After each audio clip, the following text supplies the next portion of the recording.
It's time for TWiT. This Week in Tech, Shira Lazar is here, Cali Lewis, and Kevin Pereira. It's a good-looking TWiT for that's for sure. We'll talk about the latest from Samsung, Apple, Facebook, Google, and more. This Week in Tech is next.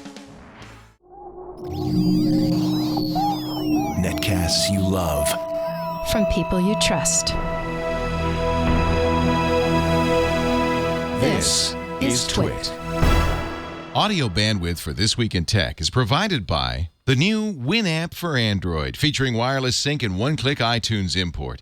Now with free daily music downloads and full-length CD listening parties. Download it for free at winamp.com/Android.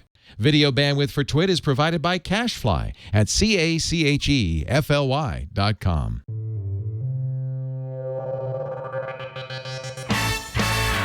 This is TWiT, This Week in Tech, episode 367, recorded August 19th, 2012. Welcome to Zombocom. This Week in Tech is brought to you by Go to My PC from Citrix. Go to My PC connects you directly to your Office Mac or PC from any other computer or your iPad and iPhone, too. Sign up for a 30-day free trial today at gotomypc.com. Use the promo code TWiT. And by Squarespace. The new Squarespace introduces a new content management system, making it faster and easier to create a high-quality website or blog. Plus, more than 50 new features, including mobile responsive designs with automatic device scaling. For a free trial and 10% off your first purchase, go to squarespace.com and use the offer code TWIT8. And by Stamps.com. Start using your time more effectively with Stamps.com. Use Stamps.com to buy and print real U.S. postage the instant you need it right from your desk. For our special offer, visit Stamps.com, click the radio microphone, and use the offer code TWIT. And by Freshbooks, the easy online invoicing app for small business that saves time and gets you paid faster. Join over 3.5 million Freshbooks users and try the service free for 30 days at freshbooks.com. Make sure you tell them you heard about it on TWiT. And by Audible.com. Sign up for the Platinum Plan and get 2 free books. Go to audible.com/TWiT2. And don't forget to follow Audible on Twitter. User ID audible_com.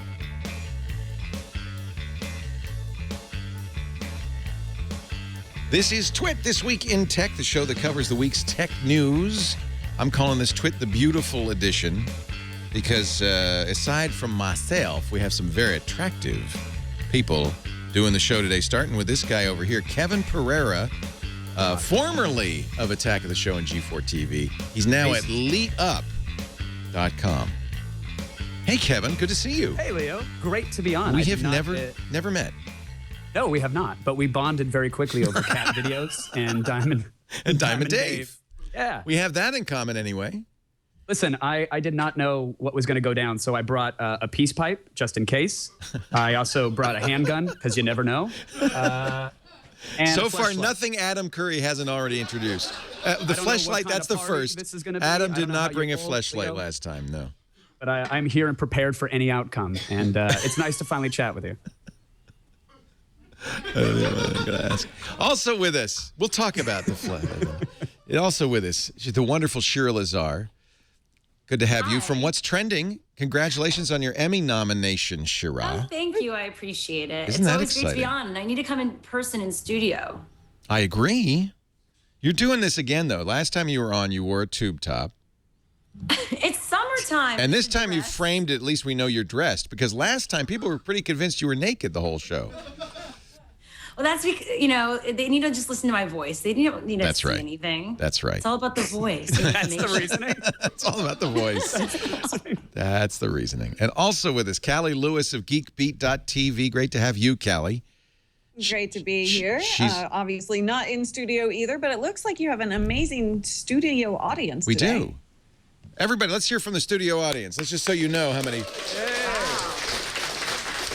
They're all here for Kevin Pereira. It's very exciting. And I am wearing. I don't doubt it. I am wearing my baseball cap. You may notice this with the P on it. You know why that is? Because our kids from the Petaluma League are going to are in the Little League World Series. They're the Western Regional Champions.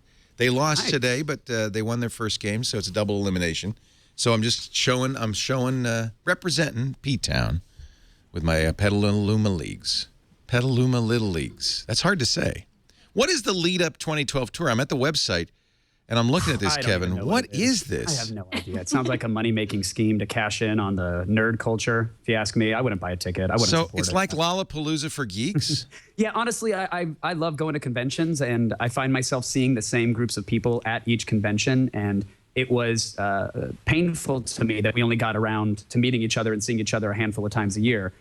So I wanted to take bits of CES, E3, Comic-Con, potentially Coachella, sort of miniaturize it and put it under one roof for one night, and that's what Lead Up is. Wow, this is ambition. So this is ambition. Here in Los Angeles, and it was a blast. We had over 1,000 people came out. We had Kevin Smith, Chris Hardwick, Doug Benson, Alex Albrecht, Felicia Day. We did stunts and games and giveaways. Epic Mealtime had somebody chow down on a 500,000 calorie burger.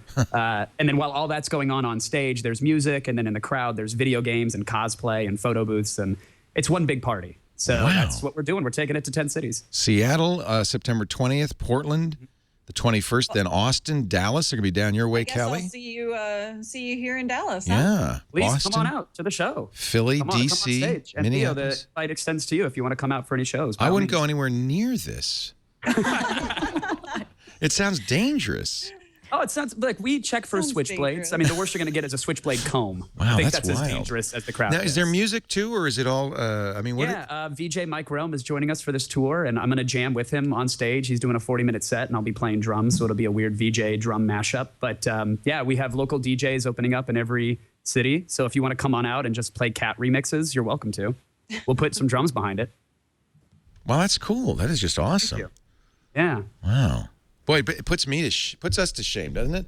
Shira Lazar's What's Trending launches its new season tomorrow. Yes, live and daily. Wow, and you're going to go daily again. That's great. Yeah, brain damaging, a bit brain damaging, but yeah, we're going live and daily with YouTube, so it's really exciting. And are you one of them? Are you one of them YouTube channels or something?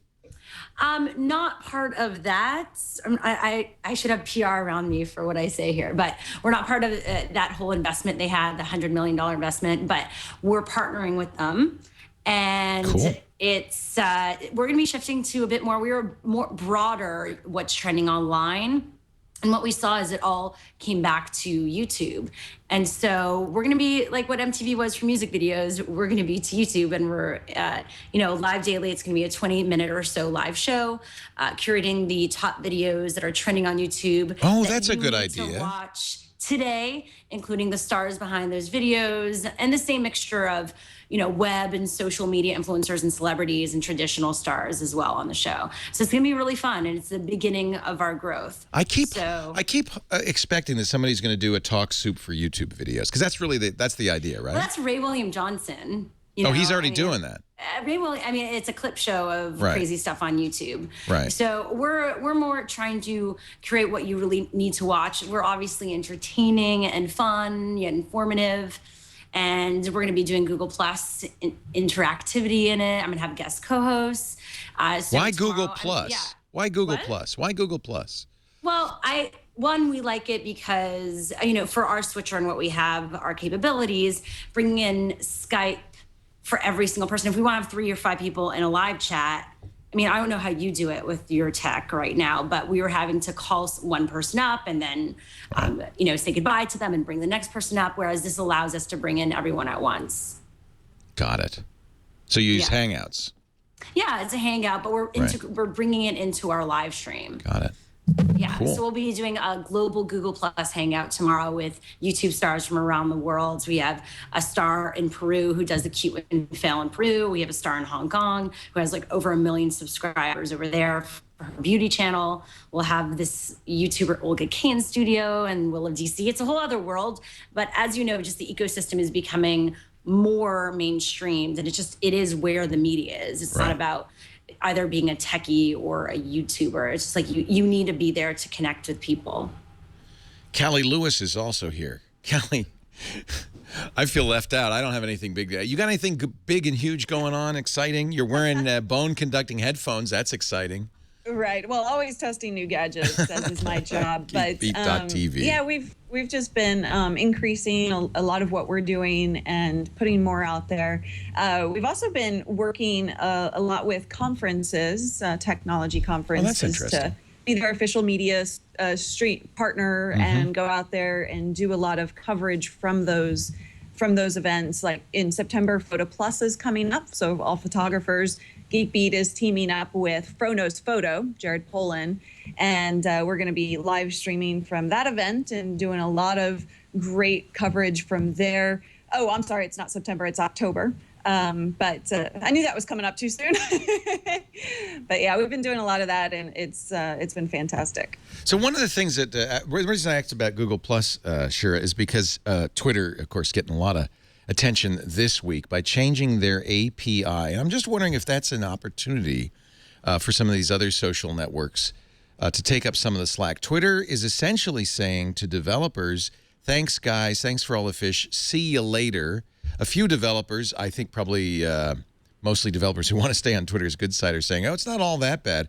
But a lot of developers are saying, this is it. There's no place to be a third party anymore. Twitter really wants everybody to use Twitter's apps and Twitter's pages. And, of course, it's all about ads on Twitter. Does that make any difference, Shira, or does the user community on Twitter even know or care about this? Well, yeah, they do. They've created a whole new economy with all the third-party apps. I mean, people have gotten acquired and made millions of dollars because of their ability to connect with the API. And I think we're going to see a lot of businesses that are going to have to shut down because of it. Yeah. You're going to have a user cap. You're just changing the whole system. The reason people love Twitter is because it was an open platform.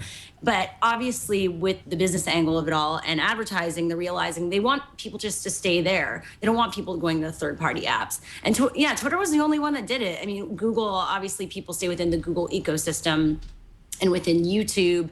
Yeah, because Google doesn't really have an API. You can't really build Google Plus clients. They maybe looked at Twitter and said, well, that was a mistake. Although from an old-timer's point of view, it looked like that's what made Twitter a success. That was the smartest move. know, There's no way that was a mistake.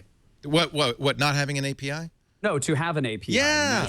That's what brought everybody there. And this is Twitter's move to squeeze play everybody. Notice it says your user limits are set based off our approval. I mean, you can get to 100,000 or go to 200,000 if you're being grandfathered in or whatever the percentage is, but it's up to their approval. So that's their squeeze play. You'll either pay to play them, or they'll just acquire you, or they'll see what's successful and just build it themselves in-house. They're saying if you're a new too upset about all of this. I mean, you know, yes, it has great roots, and it has that open feel from their roots, but speaking as a business owner myself, I mean, you have to look at this decision from a business perspective, because that's what it is.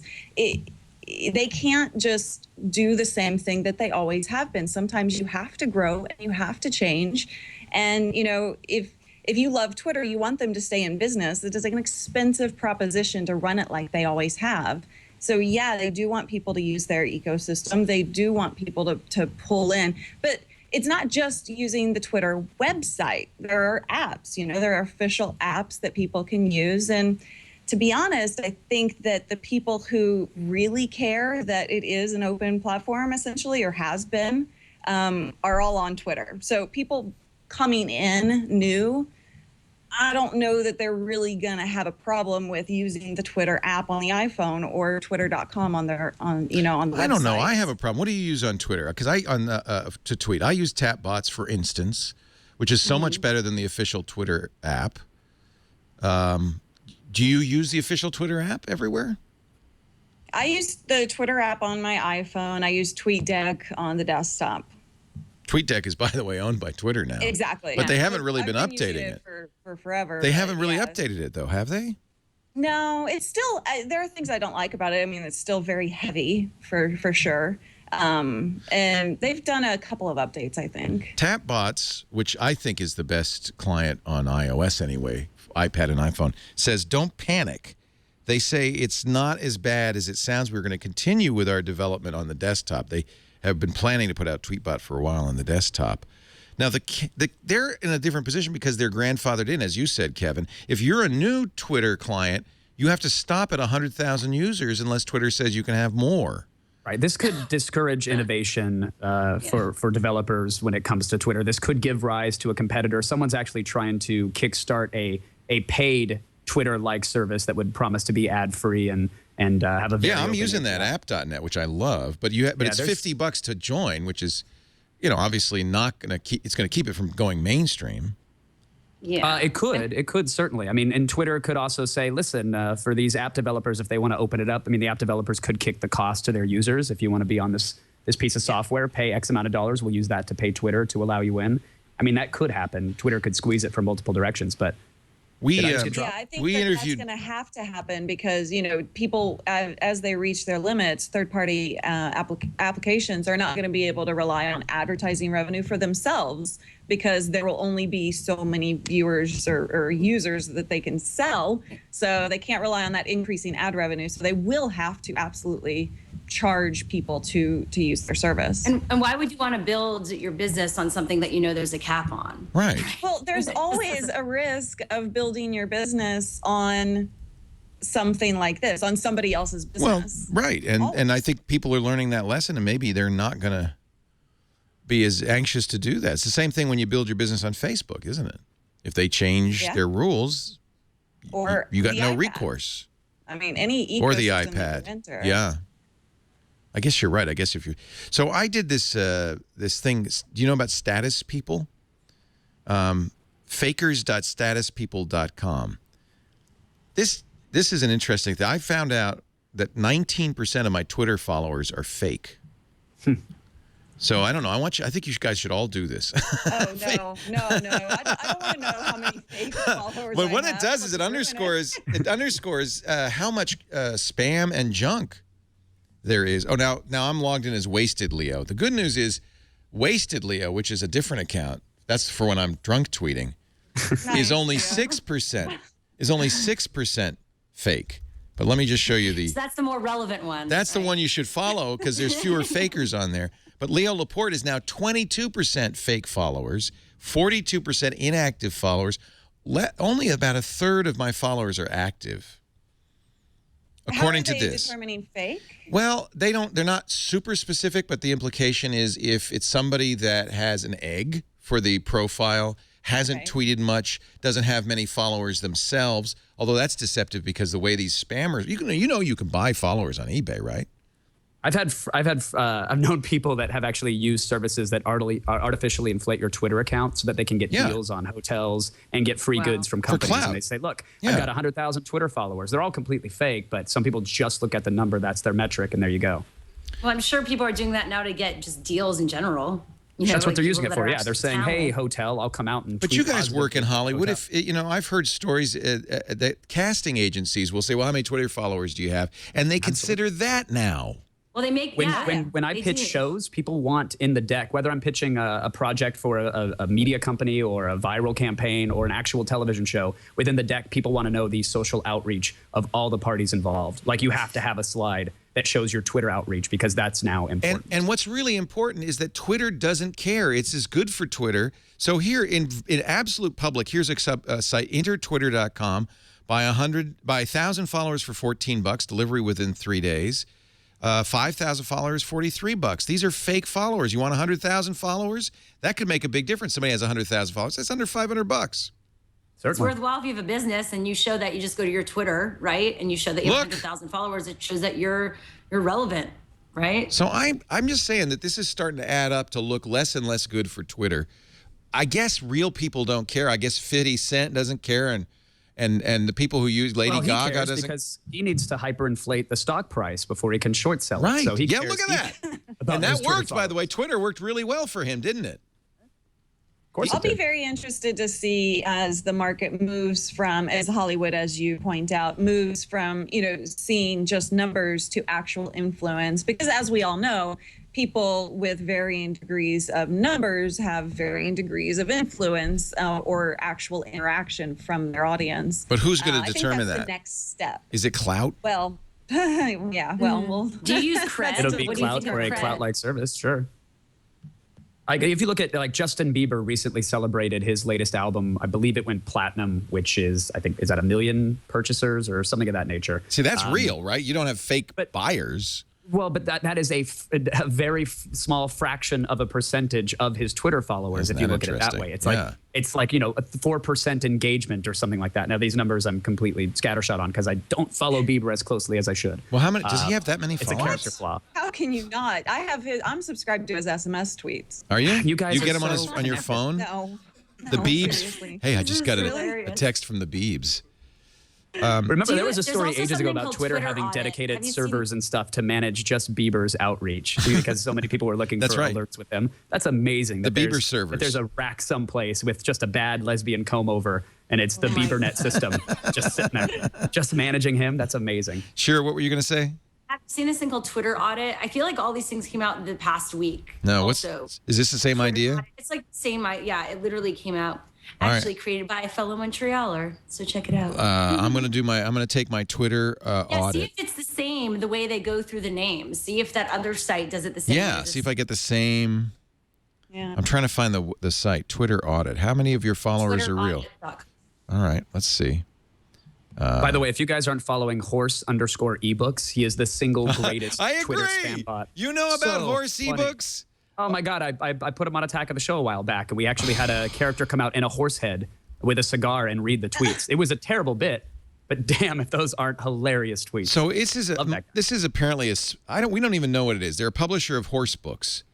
And they No. It's a complete like Ukrainian spam bot. Like someone did the research on it. Oh, but, they're not real? No, not at all. It's completely random prose in their tweets. That doesn't. Yeah, it's a piece of software goes out, crawls the web, pulls out random sentences and whatnot, and then tries to pass itself as human. But what's the point?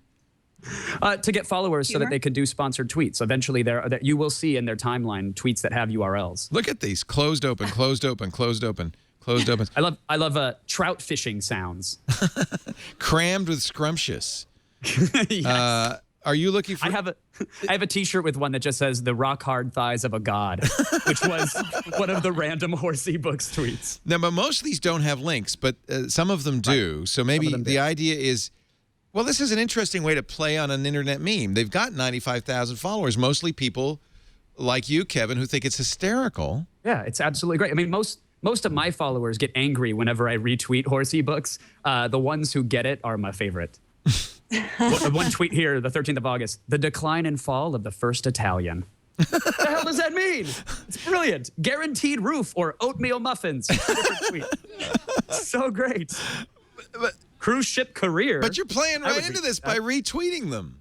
But what am I playing into? Like, I don't fantastic. know. They have a piece of software that's going out there and crawling the net. I know what it is. I think it's hilarious. I love that a piece of software can have more interesting tweets than Taylor Swift. It's totally non sequitur. What? You are all into the celebrity tweeters, huh? I like Taylor Swift. Don't knock Taylor. I'm so pop culture. She's great on Instagram, though, because you see pictures of her house, her bed, her TV, her cats. That and doesn't sound remotely creepy, Leo, I just the way feel you like I know the way he was saying it. Even she's fantastic. You can drive by her place on Street interesting. View She and did a look through her live stream blinds. on YouTube She leaves them wide open when she's tanning. She did a live stream on YouTube recently, and like the engagement factor was interesting because she has like a few million followers, and she had 30,000 people watching live, which is pretty incredible for this announcement. But if you think about the percentage of people that are actively engaged versus the people following her, I mean, that's nothing, right? Mm-hmm. Well, I think that's one of the points we're making, and clearly with the Bieber sales, that's one of the points that you're making, Kevin, is that this proves that these Twitter numbers are grotesquely inflated. There's quantity and there's quality, just like there's always been with everything that's quantifiable. And I think people are starting to realize now that having 5 million Twitter followers is not nearly as interesting as having 100,000 hyper-engaged followers. And once the services figure out how to measure that properly and one rises to the top, then it'll get better for businesses across the board. Yeah. So or not. So what do we do about Twitter? Do we ignore the new API? Oh, I'm going to do my Twitter audit. Wait a minute. Let me just see. I was going to see. So according to Twitter audit, they're analyzing right now my follower. Oh, it takes a while. It's done in 2 hours. 2 hours. It's going to take. Now, I expect some seriously good results from that. I'm in the queue. Deep Blue is crunching away on it right now. It shouldn't be that hard. I mean, I can understand why it's taking time because it has to go through each follower and say, well, do they tweet? Do they have followers? Do they have a profile picture? Does their profile picture a porn star? Is it? You know, I mean, Leo, I wonder if that 2-hour limit is because the API is actually limiting how many calls they can make against your profile, because they can only do so many per hour. It could be. So they do it similarly to the other one, where they take a sample. In this case, a 5,000 person sample, follower sample, and they base the score on number of tweets, date of the last tweet, and ratio of followers to friends. I don't know how perfect that is, but I'll be very curious to see if it comes out compared to the other one. It's by Dave C. and Gross Nasty. I think friends of yours, Shira. I'm sorry to interrupt you. I think along those lines, what's fascinating to me is Twitter sentiment engines right now. To me, that's a very hot space, because it's one thing to do a search and say, oh, look, people talked about cold case. 20 million people are talking about it. But what are they saying? Are they saying something that's good or bad? I'll tell you what they're saying. That's Diamond Dave. That's what they're saying. That's what they're saying. All right. Well, I mean, that's the same question that Facebook, has on their hands when they let anybody saying anything about a page that they liked show up on their profile, on that profile. We could talk about that, because they got a fine, didn't they? Are you talking about the ads that they were doing? No. A while back, how pages will just can automatically show your interest, what everybody is saying about that. Right. I forget what they called it, but that's the same kind of concept, that we have this issue of, okay, yeah, they may be talking about it, but what are they actually saying? Right. And in Facebook's, it's not enough merely to say they're talking about it. They could be saying how much they hate it. Right. Unless you subscribe to the all press is good. Well, maybe I feel like the internet sort of eroded that a little bit. I feel like that equaled the playing field a little bit for negative press. I feel like that could be equally damaging to a brand. Oh, totally. Completely.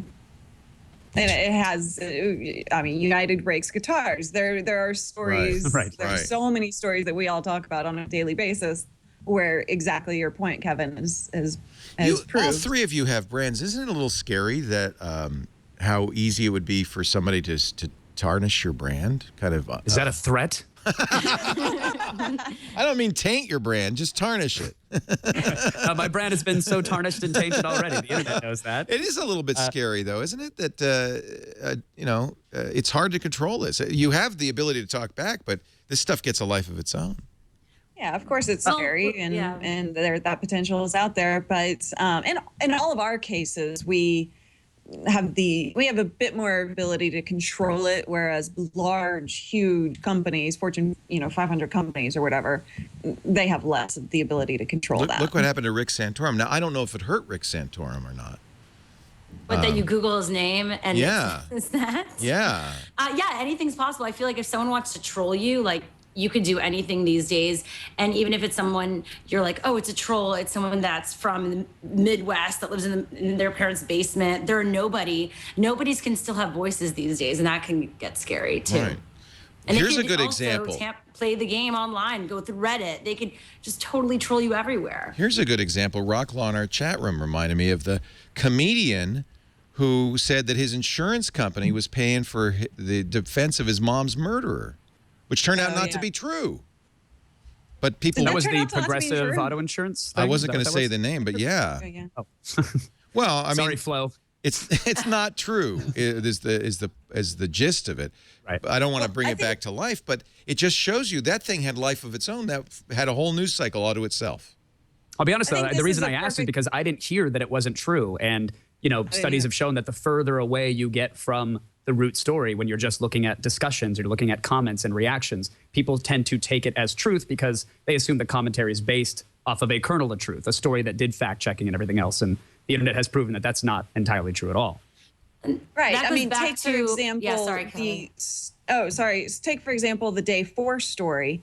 Like they published, they created the iPhone screw, or the screw that's that a Apple classic. was, quote unquote creating, and just put a link on Reddit, and next thing you know, everything has blown up and people are talking about it like it's real, and it was completely fake and contrived. But that all tells us, and what we're just talking about, that you should put a little bit of thought into what you believe when you're reading something, and then just take it and go. I mean, it's something we all have as a habit, I think. That was quite the story. Day 4 is a Swedish blog that published a fake image of an asymmetrical screw, and all of the Apple rumor blogs picked it up and said, look what Apple's, partly because they believed it, that this is something Apple would do. I think that's part of what this, it's like urban myth, urban legend, right? It has to be credible in some way. It has to tap into something. Like, oh yeah, of course an insurance company would pay to defend my mom's murderer. Of course that would happen. Otherwise it doesn't carry any weight. It's I just find it's a little scary and depressing. And it also points to how like just an obsessive and sometimes pathetic need to constantly be craving new information about things like a new iPhone. It is our fault, isn't it? Yes. Yeah, I mean, we all perpetuate it. Yes, it is our fault. It's not just a new iPhone. When you have a blog that you're updating 24/7 and you want to report about something, a lot of people want to say they're the first, or they want to bring people the inside track to a story. But that doesn't mean that it's real. And then we definitely need to come up with some sort of way of sifting through all this information and figuring out what's credible, not credible. You kind of got bit by this. A rumor or a gossip becomes like, oh, that's like in the headline. Like, it's still a rumor, but it's enough of a rumor that we need to report it, right? You kind of got bit by that, remember? I mean, that was terrible what happened. It was unfortunately an employee that decided to this was before not Steve verify something. Before Steve Jobs died, somebody tweeted on your account, unfortunately, it wasn't you, I know, that Steve Jobs was dead, and people picked it up, and then it turned out not to be true, and it cost you dearly. And less than a minute later, it was taken down. And a minute. It's just interesting that it was less than a minute later, but it was still a story that someone would have just tweeted that, but then deleted it. It wasn't even like it was a blog post. But it really proved it was a lesson, a harsh lesson, that one, even, a credible outlet like, Gizmodo or all these sites that we look to for our tech information will post something, even though the person maybe who posted it said, sorry, this is not real. Didn't matter. And yet it's still a story. It becomes real. It becomes real. Anyone's just trying to find any sort of story this day and age. And also, the story that you posted, it becomes the story. That's the most ridiculous part. Like, it was at some point, it's not even about the fact that tweet was sent out. It's about the fact that you deleted it and who sent it and why was it sent and what's going to happen. We're sick. I mean, we are all sick. We are obsessed. There was nothing else going on. We need more high-speed car chases. Like Us Weekly. It's like the community online's becoming like these gossip magazines that we all used to put down, and that's why this community emerged online, because we hated all that stuff, right? We were so anti-Hollywood, and yet we're creating our own little mini Hollywood system here where we react the same way. I mean, it goes back to news, right, and gossip and tabloid. Did you hear Leo Laporte's pregnant? It happens everywhere. I am. News, car chases, politics. It happens in schoolyards. Yeah. It's just human nature. So like you were saying, Shira, we got away from it to form the online community, but because it's just the way we work as human beings, it's creeping back in. It's just, you got to kind of keep a check on yourself, I think, every single person. We're going to take a break. I want to talk about the backlash to something like this. I mean, what do people just start to give up, throw their hands up and dial out? Or do we love this trash so much we wallow in it? Kevin Pereira is here from what is it? Lead Up or supercreative.tv, either one. Oh yeah, and supercreative.tv. Let's not forget that. Gotta plug it all. Former host of Attack of the Show. I'm going to ask you what happened there too, because I know the world wants to know. I think you've talked about it, but I'm just going to. Some people in the chat room are saying, ask Kevin about it. I want to put this to bed, Leo. That's all I want to do. Put it to bed. Put it to bed. Come on. Can't we just share a box of cupcakes? You have a bed right behind you, so you'll be ready to do that. It'll be easy. I do, and I made it for you. Yeah, it's made. We like that. The hardest part was kicking the fangirls out. Then I just put the cover back. It's no big deal. When we first started doing net cams on Tech TV, and we started taking calls for people. Nobody had ever done that before. And I think people just kind of weren't thinking that, this is going to be, people are going to see what's behind you. And there were fleshlights and unmade bed. Oh, wait a minute. Never mind. Cali Lewis is also here. And sorry that she is. And, of course, from geekbeat.tv. And, of course, Shira Lazar from whatstrending.com. More in a bit, but first a word from our friends at Citrix, makers of the great Go To My PC.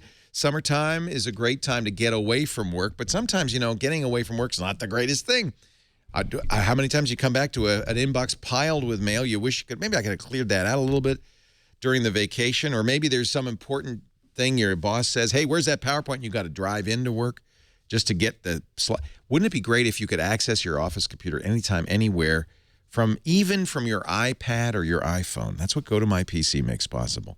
Mac or PC, before you go on vacation, I want you to visit gotomypc.com from your office computer. Install it. You don't need IT help or anything. It's very straightforward. By the way, very secure. And now hit the road, and you can access your computer anywhere, anytime, from any other computer or your iPhone or your iPad. It's actually great on your iPad.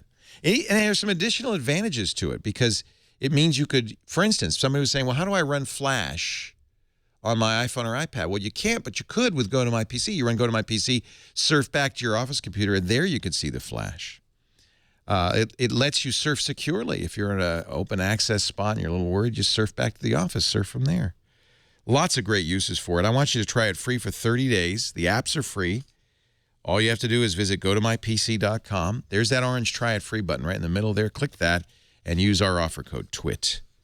From the great folks at Citrix, it uses NAT traversal, so you don't have to open ports on a firewall. That's why it's secure. It's also SSL, so it's 128-bit encrypted.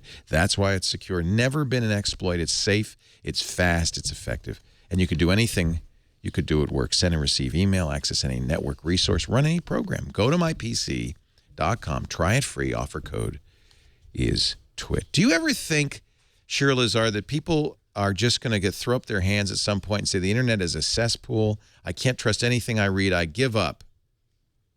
There is a movement going on of actually disconnecting, right? Yeah.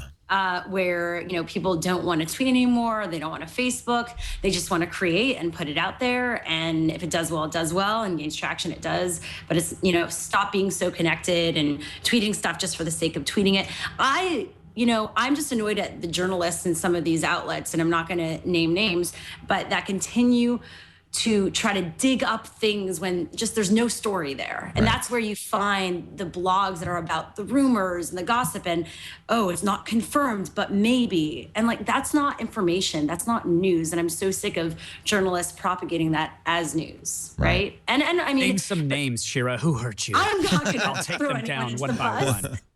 But even the Greyhounds you don't are even coming. need a Put them under the journalist. tires. It's not even a journalist. Who's These are the worst blog?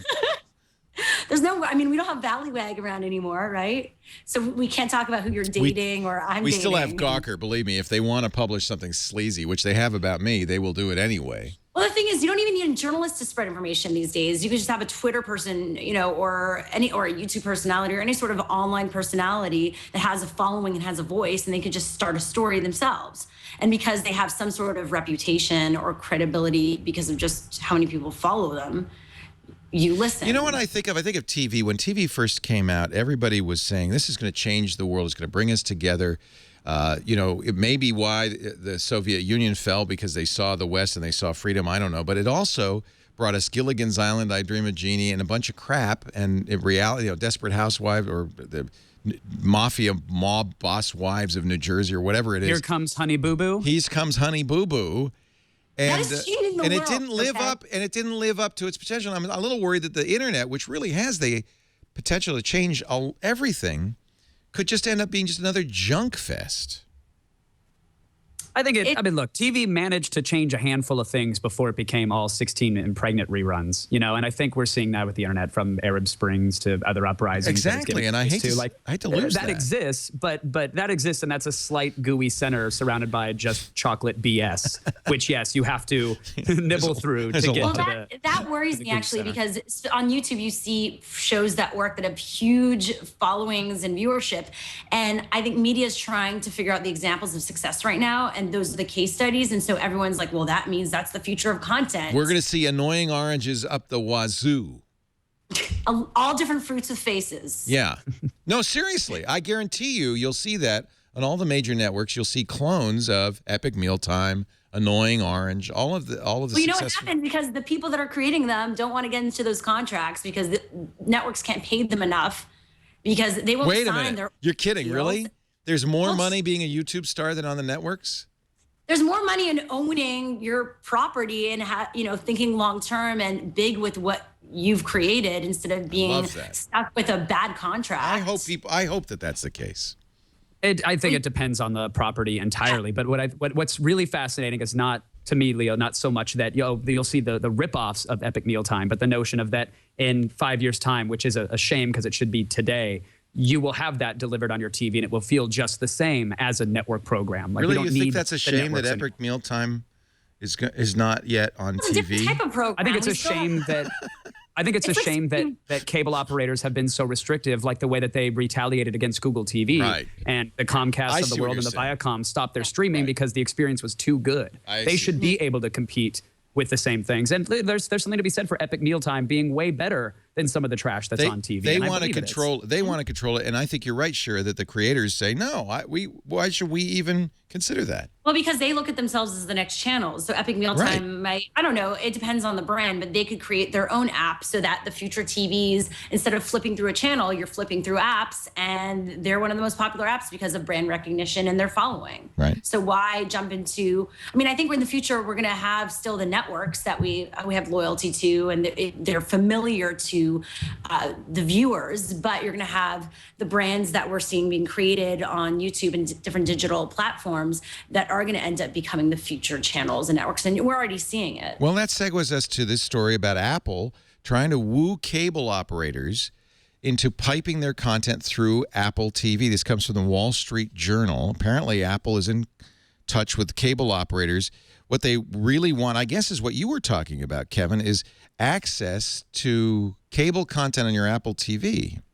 Over-the-top box. Everybody's fighting to be that last device that delivers a signal to the television so they can overlay their experience and their ads and wall their garden and charge you for their experience. It's going to get really, really muddled for consumers in the next few years when you have to, already, if I want to legally watch a piece of content, I have to check 15 different services from Netflix to Xbox to Sony to iTunes to Amazon, and it may not even be there. So then I just go to my trusty torrent site, and there it is in every version, every flavor in high def. It's going to get worse before it gets better. I think it's going to come down to the Apple, Google, Comcast, and Viacoms of the world. Yeah. It absolutely will. I think if they can achieve this, Apple, rather than doing the Apple TV, the TV itself, I think if they can put this in a set-top box, essentially, and get the cable providers to work with them, which is going to be really tricky, but the fact of combining traditional TV and the online content is ideal in all worlds for sure. And I think that, the cable operators, they certainly need to take another look. The amount of cable cutters are on the rise, but let's say we have the Apple TV and you have both your online content like you do now, as well as the traditional TV sources. Those cable cutters, because who wants a half-working device, right? Those cable cutters could actually turn the cable back on and start paying for that content again. So I think it'd be ideal for them to work with Apple on this for sure. It's an interesting balancing act that Apple is trying to do, because on the one hand, I think they want perfect example, Game of Thrones. You can't buy Game of Thrones until a year after it's on HBO, because HBO is very restrictive. I think you're right that the stick that Apple can shake at cable operators is, well, you're just going to BitTorrent it. People are just going to steal it if you don't make it available. They can't buy it. But then on the other hand, these cable operators also realize Apple wants to bring original content, like the stuff Shira does, to the television set, disintermediating the cable operators and making, in effect, Apple be the channel for content. It's going to be very competitive. Apple's trying to play both sides, aren't they? Yeah, and you're going to see everyone. I think I look at YouTube with the premium channels that they launched, and I look at that as a place. So when the Google TV comes, you'll have something besides for the advertisers that is premium and that is the future series that you would otherwise, maybe would have watched in the past on a cable network. But it's going to become very competitive. I see them pitting people against each other besides the actual cable networks and traditional networks. The need for original, like what Netflix is doing with Arrested Development, everyone's going to be finding, what is that original series? Oh, you're on Google. Well, you can't be on Apple then. It's going to get very dirty. Very yeah, messy. I mean, look, as it's the age-old saying that content is king, and everybody's realizing that yet again in this new brave era, and so that's why Apple is going the licensing route where, to Leo's point, they have to play nice to get the content, and then eventually they can start clamping down, charging what they want. Google's going original programming with YouTube as well as agreements. Netflix, clearly, as they're watching all of these content providers pull their libraries from their streaming service, they're saying, oh, wait a minute, maybe we need to fund some original content. They're all going you about could it say content is king, and certainly, you know, Comcast bought NBC because they believed content was important. But I think ultimately the companies that provide the big fat pipes into our houses think they're the king. They think, well, you know, look at the battle between Viacom and is it Dish, where Dish says, hey, look, we're the gatekeeper. We don't have to let you into that guy's house unless you give us enough money, and they don't. And that's where the battle is going to rage, is it not? And they're all going to kill each other. I'm sorry, Shira. What was interesting about that whole debacle was I thought for sure this would be a lightning rod for Viacom to say, you know what? Forget it. Clearly, users are seeking out content they can't get. We're going to put up the pay gate, give us 99 cents a month or $5.99 a month, and you got it online. And what they did instead was shut down their online streaming of many programs. Which didn't make any sense to me. I don't understand. Complain because the deal is, I think they're scared of going it alone right now. They're scared of consumers paying directly, and they make a lot of money off DirecTV. They figured they'd get more complaints if people couldn't watch Colbert on the internet or anyway. So they'd say, hey, I can't watch Colbert at all. You got to put it back on. Correct. And I think that, you know, make no mistake about it, everybody realizes this is the future set-top box. He's holding up the iPhone. You're saying, so any portable device is really... Any smartphone that has high-speed internet, there's no reason you can't DLNA or AirPlay. Here you go, and it's all available here. I mean, this will be it. We got a demo. We'll show it on iPad today on Thursday. We got a demo of Aereo, which is Barry Diller's company in New York City only right now. They won the court case against them. Cable companies are trying to put them out of business, so it looks like they'll be everywhere. What you do, they figured out a way to make dime-sized antennas, and they put hundreds of them on a card, and they put thousands of them in a box that receive the over-the-air signals in New York City. And then you, as a subscriber, and it's $80 a year, by the way, as a subscriber, get whatever's coming into that antenna on your iPad. They have built-in DVR capability. So now you have the over-the-air signal, and you don't have a cable company. You don't have a satellite. You just have this little online service called Aereo. And the reason they won in court is because the judge believed them when they said, well, all we're doing is renting them an antenna. This is a one-to-one thing. You've got an antenna. It's piping it into your internet access. That's all we're doing. They're going to do that nationwide. I think that's interesting. The Wall Street Journal also says that Apple intends, and this I think will be very compelling, and I'm curious what our audience thinks of this, in their set-top box to erase the distinction between live and on-demand. Basically, you just pick the show you want to watch, and even if it just started a minute ago, you can watch it now. You just you watch whatever you want to watch whenever you want to watch it. I mean, yeah, isn't that a logical conclusion when everything can be digitized and held on a server? Like, why wouldn't you be able to start it at some point? It's never been a technical limitation. It's always been a monetary one. It's been these guys holding back, trying to restrict viewing, trying to get better licensing agreements. We've had look at Replay TV. We've had the technology to do amazing things with shifting our viewing habits and getting it all around on different screens and broadcasting wirelessly. We've had that technology for years and years and years and years. It's not a technological issue. It's a monetary one. Maybe Apple's the one company that could pull everybody together. Go ahead. I'm sorry, Kelly. Go ahead. Oh no, sorry. We keep thinking that, you know, as the generations of these cable companies move along and people retire and new generations come up, that these things will get easier. But that's still going to take a long time. And I think it, like Shira was saying, it will get pretty nasty, and then we'll see it settle, but I still think it's going to take a long time, and we're just going to have to live through it, unfortunately. Do any of you guys have HBO Go? Yeah. I've been loving it. It's like it's an amazing streaming service, and I rather buy the HBO Go than just buy cable. But you can't to get HBO. You have to have cable. Yeah, to but get that's HBO the thing. I guess I take. It's so easy though to take someone else's username and password. You could just have a friend that gives it to you. Shira Lazar, you are a bad person. Hey, gave it to me. They wanted to give it to me. Oh, so when you said, does anybody have HBO Go, you meant, is anybody stealing HBO Go? Right. They're just using people's usernames and passwords. How many people? It's so easy. How hard it That's can what- be? You want to But I hook would've up paid- after this had and maybe give extra me some user. information?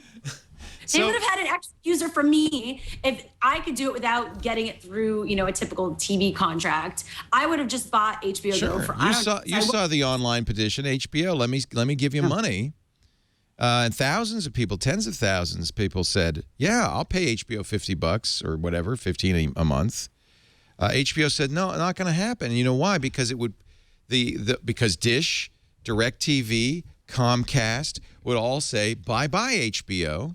And right now they've got affiliate agreements. They've got affiliate agreements that say they can't do that. Exactly. So it's going to be years before they can do that. It's not that HBO might not want to do that today. They can't. They're probably chomping at the bit, but they can't. They got in bed with all the major media distributors, and their hands are tied. But that's why I'm rallying against tiered internet again. The notion that we're going to be paying per gigabyte on these devices very soon, and that might roll over to some broadband, cable modem plans is ridiculous, because that's where they'll get you. HBO will offer their service, HBO Go, for $4 a month or whatever, and then Verizon's going to say, well, if you stream HBO Go, that's going to go against your data plan, unless you sign up for our service, and you'll get unlimited streaming through us. It's an end around net neutrality, and it's disgusting. It's going to cripple innovation in so many industries, not just wireless industries. But can you imagine going back to worrying about streaming a YouTube video or streaming Netflix because you might be over your bandwidth cap for the month? That's happening now, and it's going to get worse. Well, and what you propose is actually going to happen. I believe it was AT&T that announced that, what we're going to do is we're going to let some applications ride free on our network. Yes. So and they FaceTime. It's like FaceTime, so they don't use any of your data limit. And of course, that's exactly what's going to happen. They're going to go to Netflix and say, "We would very much like to have you be a partner in this program, Netflix. But first, you got to show us what you got." And you know what? Now you've just got a new incumbent. Instead of Comcast, you've got AT&T. And it's exactly the same. When all the net neutrality legislation was going back and forth, and people were like, "Hey, hooray, we got net neutrality for broadband, for wired broadband." I was like, did you guys miss the sleight of hand where Verizon and Google won the end of net neutrality for wireless, which is clearly where everything is going right now? Like, we completely lost that battle. But to the AT&T thing about FaceTime, they're saying you can FaceTime on 3G, that's fine, but you have to buy one of our shared data plans. And that's how they're going to get you. That's the perfect example of that. They make this stuff so complicated that the normal consumer hasn't a hope in hell of figuring out how they're getting screwed. No, seriously. I ranted on Stickcam the other day about buying a 4G LTE modem from Verizon, and I felt used. I had to project myself to the corner of the store like a rape victim when I was purchasing the device, because they make you pay to be a new user. They make you pay for the SIM card or whatever the card that goes into the device, a couple bucks there. You have to buy the device. You have to sign up for 2 years, or you pay more monthly. Then once you bought the device, you have to pay to tether it to the bandwidth plan that you're paying for. It's like ordering a drink at a restaurant. But you have to pay to go in, pay to sit down, buy their glass, buy the water for the glass, and then you have to pay for a proprietary straw and the rights to use the straw in the water you've already purchased. It blew my mind. It blew my mind. Did you scream like a woman? What did you? How did you? Well, I was dressed like one, so just screaming in general made it look that way. And I thought I would get better treatment that way. We're going to take a break. We have more Apple news. Kenny the Clown has been caught now red-handed and nosed with Steve Jobs' iPad, and many more equally exciting and important stories. I'm sorry, I had a burrito for lunch. Cali Lewis is here, Shira Lazar, Kevin Pereira, more to come in just a bit on this beautiful TWiT, the beautiful edition is what I'm calling it. This Week in Taint. The taint is off. You did it. The taint has rubbed off. This is entertainment at its best. I'm just going to quote Big Body Tad in our chat room, who says, "Kevin is surprisingly awesome." It's surprising Thank you for to that everyone, compliment written on the back of your hand. It's very kind. He's not as much of a D-bag as we thought. I'm still going to hate him on Reddit, but he's not bad. He can form a sentence. No, you're great. It's great to have all three of you. You know what's good is we're getting a little bit of the Hollywood perspective here with both Kevin and Shira, because you're down in L.A., and the perspective on technology is very different in L.A. than it is up here, and I'm sure that it is in Dallas. Because it's really it's an entertainment capital, and I think L.A. has been circling around Silicon Valley for some time now. Yeah. It's really heating up now. There's so many. Like piranhas, There's so many incubation engines going on and so many celebrities forming their own teams to use their brands to launch products and get funding for .coms. Yep. It's a wild time down here. Yeah. Our show today brought to you by Squarespace. Everything, the new Squarespace is here. Everything you need to create an awesome website. I don't say this enough, so I'm going to say it now. It's hosting to start. So people always say, oh, I need a great web host. I know a content management system. I know it's software, but I need a great web host. Start with the web host, squarespace.com. And then what's beautiful about Squarespace is the tight integration between the hosting they provide and the Squarespace software. And the new Squarespace, just fantastic. You've got to try it. One of the things that they've taken Squarespace into the new era.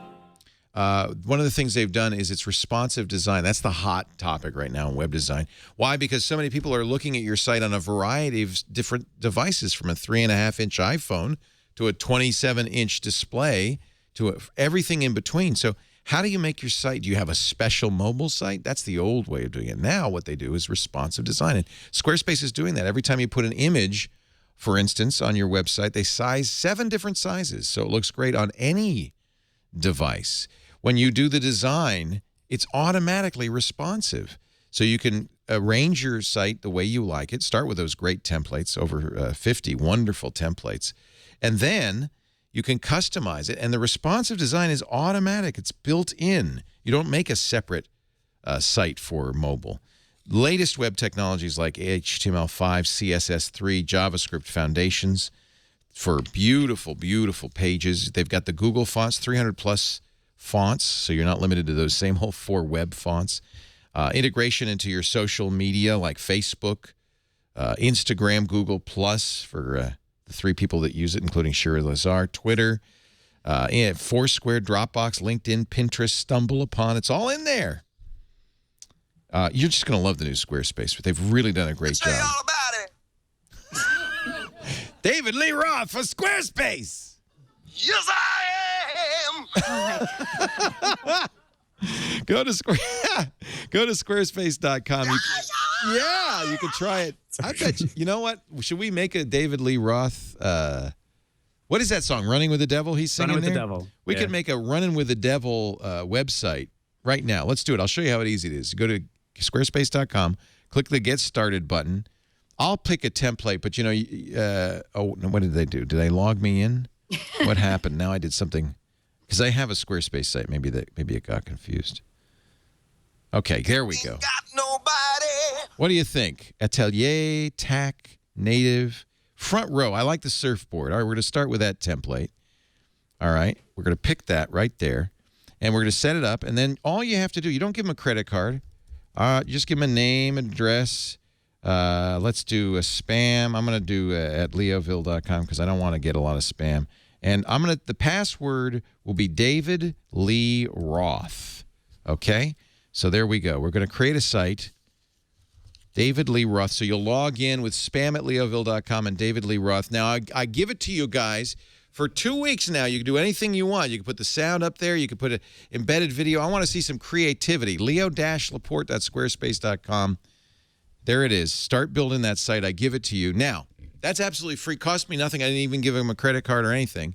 If after 2 weeks you say, hey, this is a pretty great David Lee Roth Running with the Devil site, I want to keep it.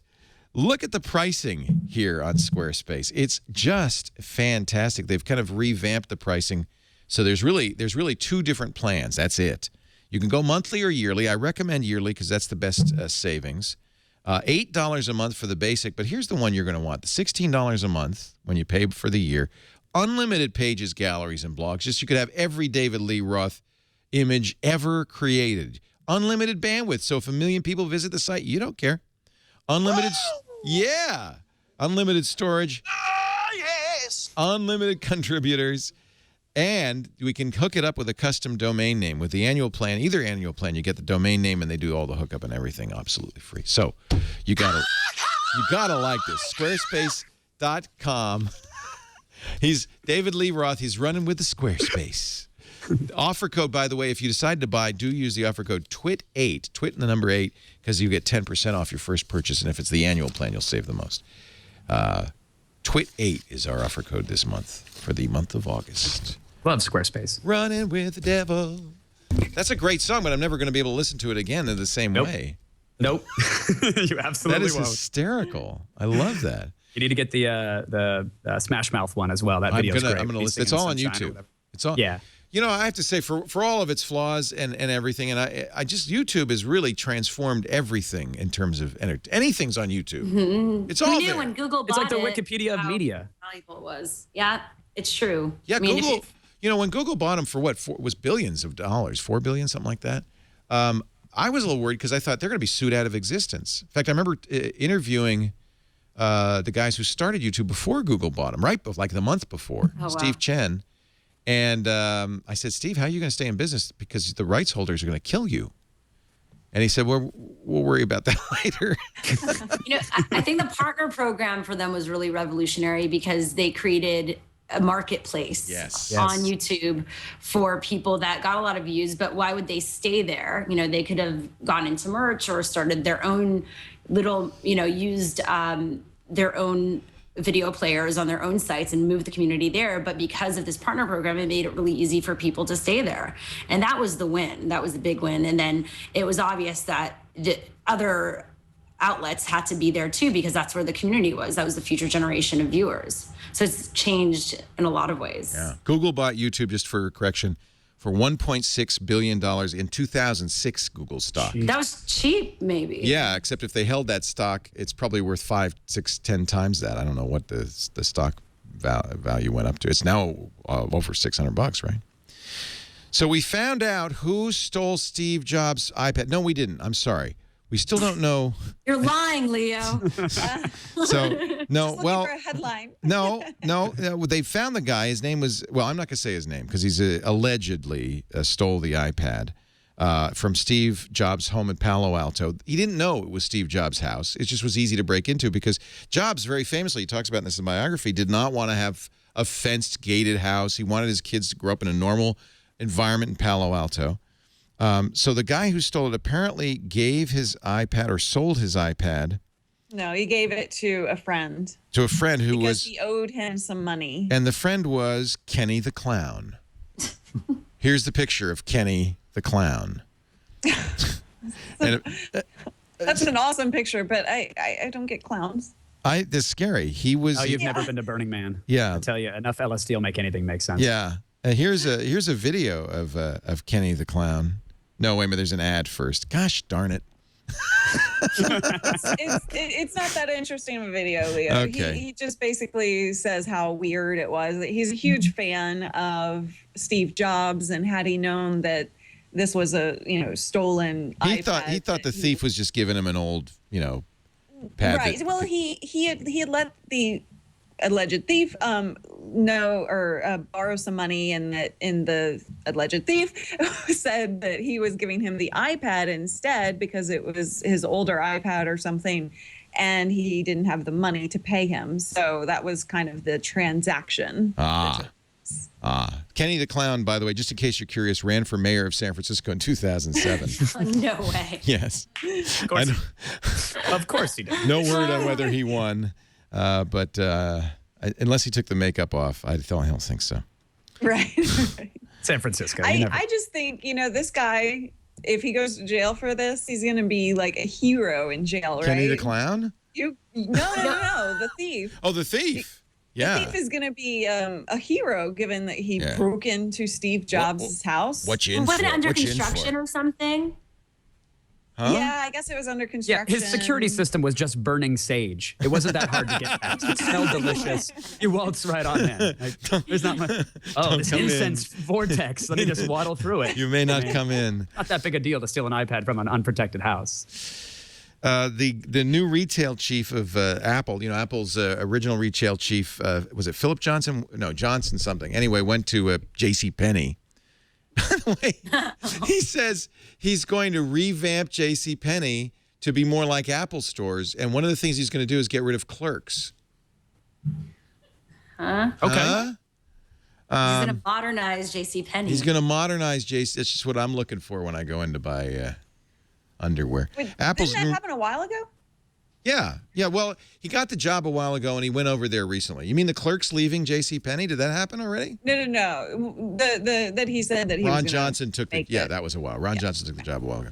So the new retail chief comes in and decides he's going to. We got too many people. He fires a bunch of people, including a bunch of retail people. Apparently, he's changed his mind. Oops. And he hired them all back. With the iPhone 5. Why would you fire potentially people coming right out. before the iPhone 5 comes out? Yeah. That's a crazy move. I agree. I guess Circle we're gets all fair. in. Well, what Take happened? Bruce Valanche to I'm block. reading the story for the first time. I apologize. What happened is, remember there was all of this about in the New York Times about how Apple store people are underpaid. So he gave them all a 25% raise, and then he realized it was too expensive, so he fires a quarter of them. And then people, it's like this. Well, he fired Someone a quarter was of looking like, at the his budgets newer or something. employees. This guy is not a genius. I don't know. It does not bode well. I'm just saying. He can't work at his own bar? Is that what you mean? Yeah, he's not at the genius bar level yet.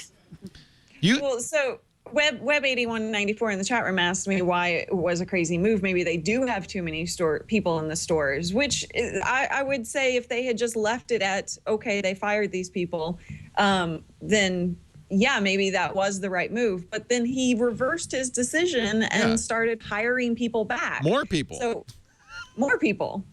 I don't know if do you know? Do you ever shop at Dixon's? What's that? That's where Is that a this guy sporting goods came. store? Yeah, that's where this guy came from. Dixon's. What is it? It's a What kind of sporting store? goods store. Yeah. Really good We don't have preparation. that. Yeah. Low-priced electricals and kitchen appliances. Wow.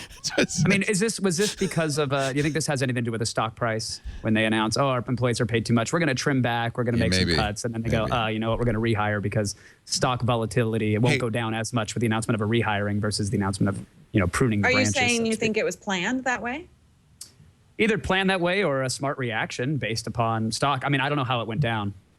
I certainly don't. Well, but- whatever they did the right thing. This week on Friday, Apple broke a new record for market cap and stock price. Yeah. Record. The company's now worth more than $600 billion. So whatever they're doing okay. In fact, it's interesting because at the same time as Apple is setting records, everybody's starting to look at Facebook. In fact, Facebook tanked on a Thursday because a number of employees, the lockout, I guess that you get a 180-day lockout after an initial public offering, where employees can't sell their stock the minute they could, which was Thursday. They apparently dumped quite a bit of stock Well, onto the stock you know market. who these people are. They're like our friends. They're all people who want to kind of Yeah, they travel want to the buy a world car. and- Yeah. And then they want to begin their own startups, and they're Right. like, you never know. They want to leave knowing they had something, not, hang in there. Right. I don't It think also they could have been care people who about bought that. stock on the secondary market, who got, through like Shares Post and actually bought employee stock before it was publicly available. But I think the real story is that people are they're overreacting to the news of the stock tanking because depending upon who you asked, it's still hyperinflated. The price is still It's incredibly still high. 31 times earnings. Yeah. So, I mean, it'll all sort itself out in a few years. It's just those who wanted to get in at the craps table for the short game are feeling the pressure. Right. Those who put the chips on the table for the long game, they're fine with it. Right. Henry Blodgett in Business Insider wrote an open letter to Facebook employees and basically said, "Don't panic. It's gonna be okay. Not the stock price is never coming back, but don't panic. You're never gonna." He says, "Dear Facebook employees, here's the truth about your stock price." He says the stock crash has nothing to do with the quality of Facebook as a company. I think that's probably true, right? The market is reassessing Facebook because of decelerating revenue growth and the shift to mobile and so forth.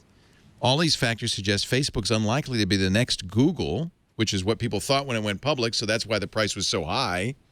And now reality has set in. He says it's not your fault. It's the investor's fault. And he does point out, as you did, Kevin, the stock is very expensive, still 31 times earnings. People wanted a hit so bad. We wanted another 1999 pour champagne down my treasure trail. Yep. I'm going to go get a hybrid car and a helicopter. We wanted another big .com story so bad because we're still hurting from every other bubble that's burst. And this just wasn't going to be it. Yeah. But it's amazing, what happens when you actually have to prove your worth and prove what you are doing in your company. These days, a lot of companies just sit there and say, we're just going to try and get the user base and try and get an audience before we even think about what we're worth or what making money and all of that. I feel like it has some connection, this is a good thing for people who are starting companies to look at and to kind of work towards before they get to that point. There's a lot of people sitting down going, my company has a $400 billion valuation. Right. In reality, maybe we should wait before we go public and make sure we have, a business model. The scary thing is when you talk to investors or VCs, the out is always like, okay, well, you get acquired, you go public. And the fact that, how many percent of companies should be going public, actually? I think we overestimate the amount of people that should be going public, but it's like it improves your success if you go public when companies shouldn't be going public.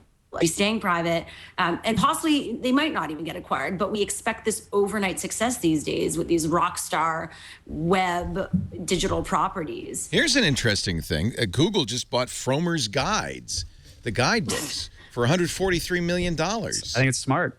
Really? Very smart move. What do they need the guidebooks for?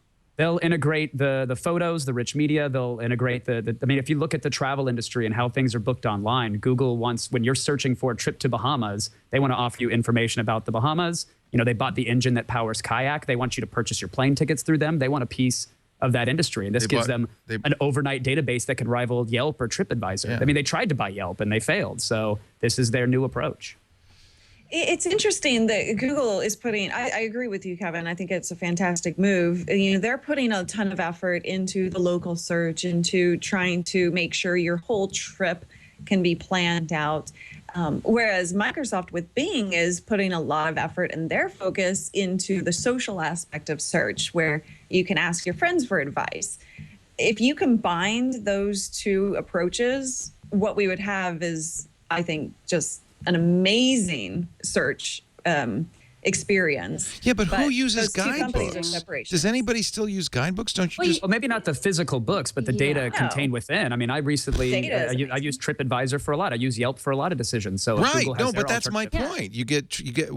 Why would you use Frommer's Guides when you could use something that's up to date? Because Google's going to control that experience. Google's going to promote their content first. So when I search for a trip to Turks and Caicos, I'm going to get. It's going to be Frommer's data, but that's going to pop up before TripAdvisor or something else. So now shouldn't they have bought TripAdvisor? Shouldn't they have bought Yelp? Well, they tried to buy Yelp. They did try to buy Yelp, yeah.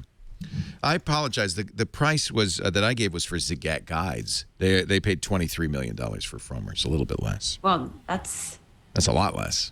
Yeah, that's low. And there's been controversy over the purchasing of those guides and propagating their content and their results to the top of the search engine. Some people are very upset about that, but that's sort of the nature of their travel play. That's the nature of their beast. Yeah. And, I guess $23 million is not, that's chicken feed to Google, right? Yeah, that's nothing. Literally, that's what they use to feed their chickens at the campus. Yeah. It's all free range, organic. Yeah. No glucose. I guess I understand Zagat for $150 million because they couldn't get Yelp, and they wanted that kind of information. But Yelp is more up to date. Maybe there's some potential problems with Yelp. It just seems like an editorially driven guidebook like Frommer's compared to crowdsourced information like TripAdvisor. Which would you choose? I think what Cali says holds true is that we're going to see a hybrid of that. It's clear that Google has tried to activate social results within their search engine. They haven't had the best of luck. I don't know if Bing is faring any better. I just heard about Bing today. Yeah, I hear there's something. Yeah, I asked Jeeves and he told me about it. But I think that once Google figures it out and they switch it on, when you get a hybrid of here's our information matched with the social results of your friends, that, as Cali said, that's an incredible result. That could be the new gold standard. All right, now I want to be plus Leo Laporte on G+, plus.google.com. Some people have already got it, plus Toyota. you'll get a Toyota page. Can I do plus Shira Lazar yet on Google Plus? Yeah, I'm on Google Plus. No, but this is the new thing where you have your own. What is your name? I asked them for the vanity pages. Yeah, because if if I go to Shira Lazar on Google Plus, I still need to do my vanity page. I've been in touch with them. They were supposed to help me. you're like as am I, by the way, like a 20-digit number is your official Google Plus. Your Google Plus address, Shira, is plus.google.com, and everybody should write this down: /1071339485539489369. And of course, we have the third-party website G Plus. Like I don't trust that though, gplus.to/Cali Lewis, so it makes it easy. Yeah, but what don't you trust? Because who are these people, and how long are they going to be around for? You really want to give that on your business card? How long are they going to be around? But hopefully, this happened when just shortly after Google Plus launched, so it's been extremely useful. So as Google takes their time releasing all of these vanity URLs to the world, and it's going to take some time, right? Those things are extremely useful, but gosh, I can't wait until it's actually official. But don't feel bad, Shira, because my Google Plus address is plus.google.com/10126124395. I don't use Google Plus, are so in if someone order. could just Google create Plus, the Kevin? K Pereira account and use this as my profile image. You don't use Google Plus at all? Okay, here, let's get the shot. That's the strangest flashlight I've ever seen. Did you bring props for this too? What the hell is that? Props? I didn't know how this party was going down, Exactly. so I came Say prepared. I'm an internet Boy Scout. Don't be jelly. So if someone could just create that profile for me, that'd be fantastic, and then I'll get the password later. Yeah. There's two people who have flashed weapons on this show, you and Adam Curry. I'll take that. That's good company. I had a sword sitting over there. You guys want a sword? No. If you have a firearm and a fleshlight, though, I refuse to believe. Leo, I need to leave this because I'm in the middle of rehearsals and my whole production. I was supposed to do rehearsals at 4 p.m. Oh, I'm so sorry. Nobody told you that TWiT is actually a 5-hour marathon?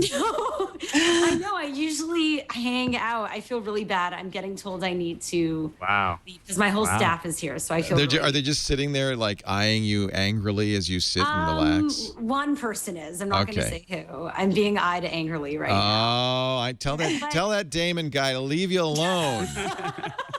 Hey, get him on the cam. You're going to miss the fireworks. Really. So give us the information. You're launching daily tomorrow. What time? Tomorrow, noon daily, noon live, Pacific time, 3 p.m. Eastern, youtube.com/what's trending, and also whatstrending.com. We post daily 24/7 and through our social also, but it's going to be awesome. We have a ton of people. We have Stan Lee coming on the show, Jace Hall. We have, YouTube stars galore every single day. We're going to be just live every single day curating the best of YouTube. So good. You want to bookmark us as your almost like YouTube homepage. So we're going to move your avatar. Thank you, Shira Lazar. Great to see you. We're going to now roll your monitor out of here. Get it out of here. Go away. Roll it out of here. And while we roll it out of here, I'm going to talk about Stamps.com, and then we will regroup with a more intimate Cali Lewis, Kevin Pereira, and me.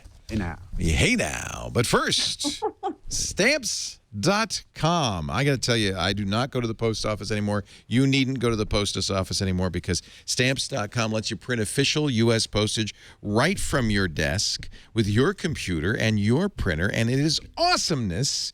You can even, you don't ever have to go to the post office because the post office will come pick up the packages. You can even schedule free pickups.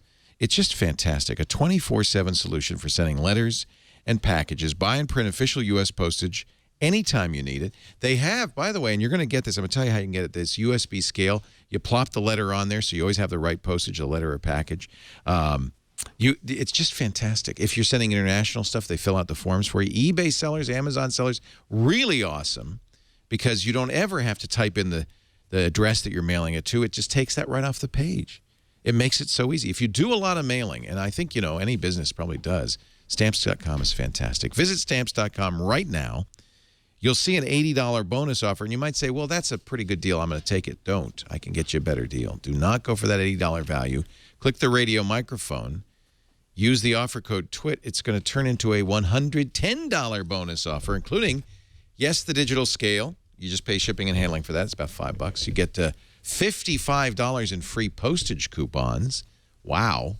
You get the supply kit and a 4-week trial, all from stamps.com. I want you to try it right now, but you got to use the offer code TWiT to take full advantage of it. Stamps.com. Never go to the post office again. All right, we've rearranged. Look at that. It's a miracle. It's magic.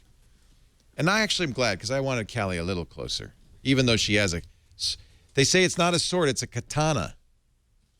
Oh, we've lost her audio. Did you mute? I did. Sorry, I had to write a note. It is a katana. How do they know? How do people in the chat room know that you have a Japanese samurai sword in your office? Well, Gord McLeod is actually one of our bloggers. So. Oh, he's a friend. He's in one the of our chat room. editors, actually. Sorry. Oh, all right. There you go. Anyway, good to have you back. Let's. Oh, and the katana came out on the last episode of Geekbeat. That's probably where they saw it. Yeah, that's true. Where'd you get a samurai sword? It's actually John Pease. Oh, that doesn't surprise me. Yeah, he's a bladesmith, so he's all into. He made it? All sorts of. No, he didn't make that particular one, but he's into it, so he got a real one. So let's talk patent wars. There's, of course, the Samsung Apple lawsuits drawing to an end. That court case is almost over. I guess they have final arguments, right? Samsung's done. Apple's done. Let me scroll down. This is such a long story. Apple has rested its case. It gets really exciting by page 35. Jeez Louise. So closing arguments are Tuesday, day after tomorrow. And now, okay, you're on the jury, Kevin Pereira. Look at that. He disappeared like magic. Oh. As soon as I put the test, you're on the jury, Kevin Pereira. You're on the jury, Cali Lewis. Have you been following this Apple-Samsung trial? Who do you fine for, and what are the damages? Apple's asking $2.5 billion damages. I seriously just want to go to sleep every time I hear I know about this. There's some good stuff in here, but really, do you think Samsung copied Apple? Well, I mean, I think you could pick apart every single new gadget or whatever and say it's a copy of something else. What's that saying? Yes. There's nothing that's actually new.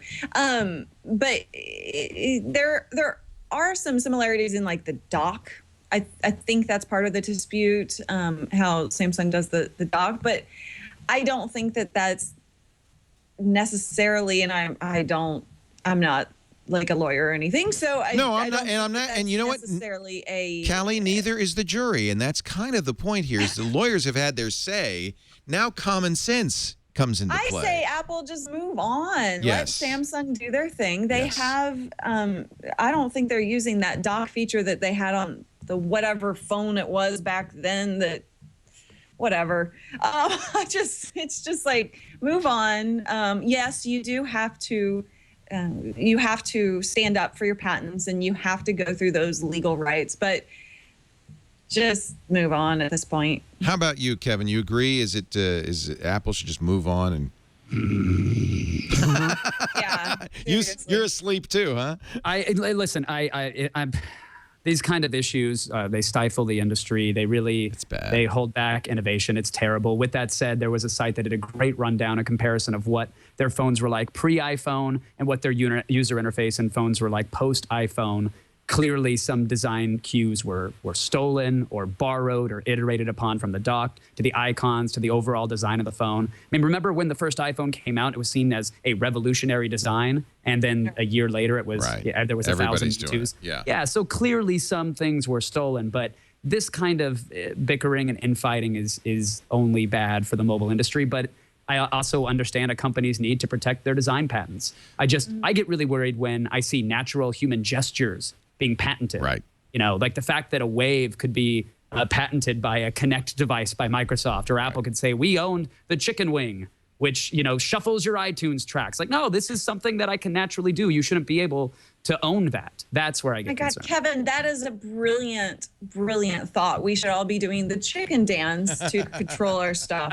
All the gestures are going to be gobbled up. That's all that's going to be left. You're going to have robot moves to delete icons. You're going to have the wave, dubstep dance. Like, these are the only gestures that are left. Yeah, that would be sad. Pretty hilarious, but it's going to be sad. Well, it's going to get worse. Your nap time can continue because Google on Friday via Motorola, its new subsidiary, filed a lawsuit against Apple, asking the International Trade Commission to block all imports of the iPhone, iPad, and Macintosh into the United States. Obviously, they know that that's not going to happen. What? No, not obvious. Not obvious at all. Why is that obvious? That iPhones and iDevices won't be able to be brought in and sold in the U.S. Apple successfully blocked the Google Nexus phone from the U.S. as part of this trial. This true. is tit for tat. Let's say it happens and that no other iDevices could be sold in the U.S. Motorola Mobility Google is going to be hated. I know. It's a risky thing to do. I mean, it's an arms race. Everybody's flexing their muscles. Like, everybody will settle down. They'll back off. They'll go and absorb more companies for more patents. They'll sue again. This is just wolves in the forest baring their teeth. I just think I should start patenting all sorts of stuff. You should. I'm gonna start doing that. Yeah, you're making a mistake if you're not doing it. You're missing out on the big patent gold rush. It is a patent gold rush. Oh, isn't my it? goodness. The notion that this is patented. Right. That right there. Right. And I could sue you for billions of dollars if you use that. Crazy. Insane. Yeah. Like, every magician does that and then releases doves. Yeah. But they didn't patent it. Oh, they should have. David Blaine took a huge misstep. Copperfield. Right. Statue of Liberty gone, and now I'm suing Motorola. Are you guys excited about the iPhone 5? What do you know about the iPhone 5? What are your sources telling you? Apple is creating a custom screw to screw over their customers, and it's bull. Leo. Yeah, it's bull.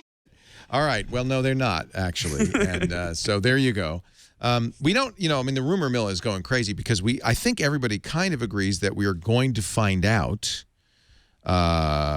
soon. September 12th will be the announcement.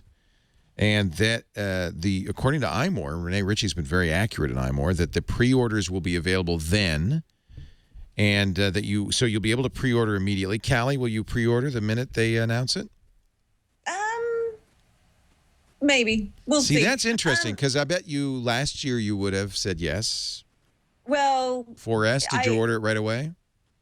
I don't think I even did the iPhone 4 that way. Oh, okay. I think that the new iPad, I didn't order right away either. Oh. I think I'm thinking of me. I'm sorry. I ordered it all right away. I just think they're making so many incremental or like small changes that are going into their releases. I'd prefer to see larger. Isn't that updates. Interesting? But I was trying to. But you still use an iPhone, right? You still use an iPhone, right? I still use an iPhone. I love both Android and iOS, just to stop all the haters right now from attacking me. I have a Galaxy Tab for my tablet. Whatever, open source for life, Apple. whatever. And then iPhone for my phone. But I was trying to think back to previous years. I don't remember them ever having pre-orders available the day of the announcement. Am I mistaken? It's varied. I'm thinking the iPad, yes. iPhone 4S, yes, I think. Was it day and date? I thought I remember people like setting alarms to wake up for the pre-orders, but that might have been for right. Okay. All right. So maybe it is the first time on the iPhone. I know for sure the iPad. The chat room saying this is the first time. Of course, the chat room's never wrong. Chat room saying this is the first time that they've ever done day and date. That the iPhone 4S, that's right, was 2 days later. I remember that now. Yeah. Right? Okay. So I love that this is a story though that people are discussing, and not just here. I mean, this is people care just about the announcement of a phone and the way in which you can pre-order it is now a story, and it shows you why fake stories like the screw blow up. There's so much excitement whenever Apple does something with a phone. You're going to be able to pre-order it that day. I will, sight unseen. Yeah. I'm one of those guys. You're carrying an iPhone, I see, Kevin. I am. And I said every year I say I'm not going to do it. The 4S is just an incremental upgrade, and okay, I need it now. Of course I need it because someone else has it and it's faster. So they got me. They got me they got me in their little tendrils. But I really hope Google takes them down a peg or two. They're getting really good. I love the voice assistant search war that's brewing now. Siri versus the Google Voice versus Siri. Yeah, I love that. Bring that on. Google's voice is fantastic. Do you use that? What phone do you use it on? Well, I don't actually have a phone that does it, but I use it on my partner's phone. John keeps coming over and saying, "See, watch. Okay, let's have a race." Yeah, okay. He keeps using it. I'm like, that's so not fair. Siri does not compare. Yeah. New Siri though, the new Siri, the potential for that API to blow the doors off of the way we interact with services is incredible. To go from Siri, find me a steakhouse nearby, to saying, Siri, book me a reservation for 4 at a steakhouse nearby and send me directions via the navigation app. Right. Like that's something that it could potentially comprehend in the next one. I love that. Like now it's going to get interesting.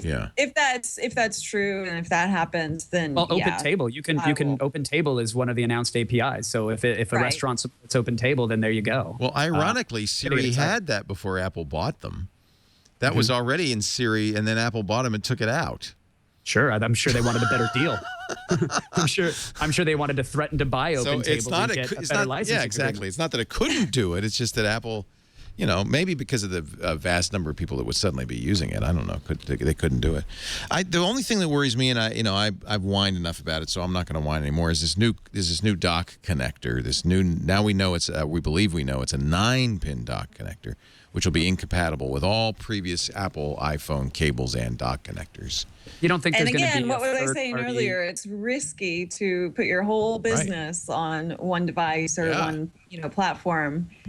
All of these companies are going to have to revamp everything. Good point. And I think that 19-pin connector was getting old. I think they held out for a long while with that connector. And I'm sure we're going to see third-party solutions that'll be a little dongle or something that will convert all your boxes and all your cars and everything else that has the adapter. I think it was about time to go to a smaller adapter that might be faster and charge a little quicker.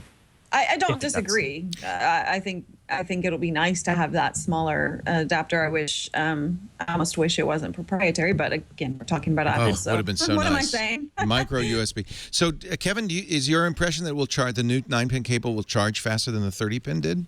I would be astonished if it didn't. I mean, I think it clearly needs to sync faster. The way these sizes are increasing, it takes forever to back up your device and get photos off of it. So I think it needs to sync faster and charge faster. If it doesn't, what was the point in changing it? You don't back up your device? Come on. You got to. Come on. All right, so we're going to take it. Hot in there, Leo? Yeah, it's hot in here. Whew. I'm waiting for Taintgate. Is this not happening? Are we just? What are we supposed to fight it out? Happen? What are we supposed to battle it out? I think. Well, I'm getting a lot of tweets of people saying, "Hey, are you guys going to bring it up? Is it gonna happen?" But we certainly don't have to. I don't know. I don't know why we would bring it up, but you're the guy with a weapon, so I'm kind of just backing off. That's all I'm saying. I thought we were going to bring it up. Tell me that's a cigarette lighter, and it was said that it was going to get brought up. I'm happy to not bring it up. Tell me that's a cigarette lighter, and I'll bring it up. It's airsoft. Oh, you couldn't hurt me with that. No, you could poke my eye out. I'll put my eye out before I put anybody else's eye out with that. Okay. All right. We'll talk about it right after this. But first, let's talk a little bit about Freshbooks. I tell you, I'm a Freshbooks customer since 2004. That's when Amber MacArthur told me about it because I was moaning about how I had to do invoices. Oh, this is such a pain in the butt. And you know what would happen is I would never do the invoice, and then I would do it late, and then I wouldn't get paid, and it was just frustrating as heck. She said, "You really got to try FreshBooks." I did, and now, I am one of, what is it? They have it here, I think. 3.5 million FreshBooks users who've used the service since then. 3.5 million. So FreshBooks lets you create your own online invoices, which you then can email to your clients. And I'll tell you why an online invoice is better. First of all, it looks great. But there's also a button on the invoice, I love this, that says, Pay Leo. Well, in your case, it'll say Pay You, which is fantastic. You're going to get paid faster because what I've learned is clients, it's not that they don't want to pay you, it's that it's just as much of a pain for them to go do the payroll or do the, write the checks that it is for you to invoice them. So make it easy. In fact, you can even set it up so that you're automatically invoicing and they're automatically paying every month. Now, if they don't, they've got great follow-ups. You could schedule them for 30, 60, 90 days. They send late payment or reminders. That helps a lot. It's very professional looking. And by the way, they will print an invoice for those old-fashioned people who still want to print an invoice. That's not a problem at all. If you do time and expenses, it's great because they have an iPhone app that will automatically start, stop, or you can do it on the web app, start, and then automatically puts them in the invoice. It's great, too, getting data out of the invoice. Your tax accountant will love you when it comes to tax time. I liked it because I was billing Canada as well as the U.S. It does currencies, all the currencies, very easily. I'm just a big fan. I want you to try it right now. Visit freshbooks.com. You can try it free for 30 days. All the features, all the clients, all the staff, everything that you want, free for the next 30 days at freshbooks.com. And should it come up, I don't think it will, but I don't think they ask. But if they do, mention you heard it on TWiT. Just say, I heard it on TWiT. Very easy. No obligation or no credit card required either. 30 days free. Very simple. Freshbooks.com. Big fan of them. And if your small business is not using it, you're missing out. My audit is still in process on Twitter. Hasn't been 2 hours. It says done in about an hour ago. Done in about an hour ago. I don't know what that means. Yeah, that's going to be good. That's awesome. That's going to be good. Hop in your good. DeLorean. Give us the results. Back to the past. So, no, look, here's the deal. It's not a big deal, Kevin, and it's not you that we're tainted. Have I ever met you before? No, you have not, which is why I took umbrage to that tweet, by the way. That's But the it only wasn't reason I would about ever you. publicly. But it is. If you say I'm tainted and your followers have no idea who I am, we talked about brand management earlier in the show, that automatically puts a stigma upon me. Right. So that's that all. I You understand. have to explain But what's maybe going on. we So, do have all right, Cali so here, somebody and I don't asked me. discuss this some other time. Somebody about asked Cali. me. No, we got to do it now. We started. Somebody asked me, and by the way, Cali really wants to know. So somebody asked me on Twitter. I'm dying. They over asked here. me on Twitter, why don't you ever have Kevin Pereira or Adam Sessler on TWiT? And I said, because they're tainted by G4. But not, which is not, I know Adam, I love Adam. It was not to say that I don't like these guys. It was to say, because you guys were the face of G4 for 7 years, I didn't want to have anything to do with G4. But we had a nice exchange offline as direct messages. Absolutely. And you made me cry because you said I never meant to hurt you, Leo, and that made me. So I said, well, I'm so sorry. I wasn't meaning to slander you in any way at all. If anything, I was slandering G4. By the way, so you left G4. Why did you leave? Well, there's a myriad reasons, but I mean, first and foremost, I've got my own personal projects going. I have a new show coming out on Sci-Fi. I'm hosting a new syndicated game show.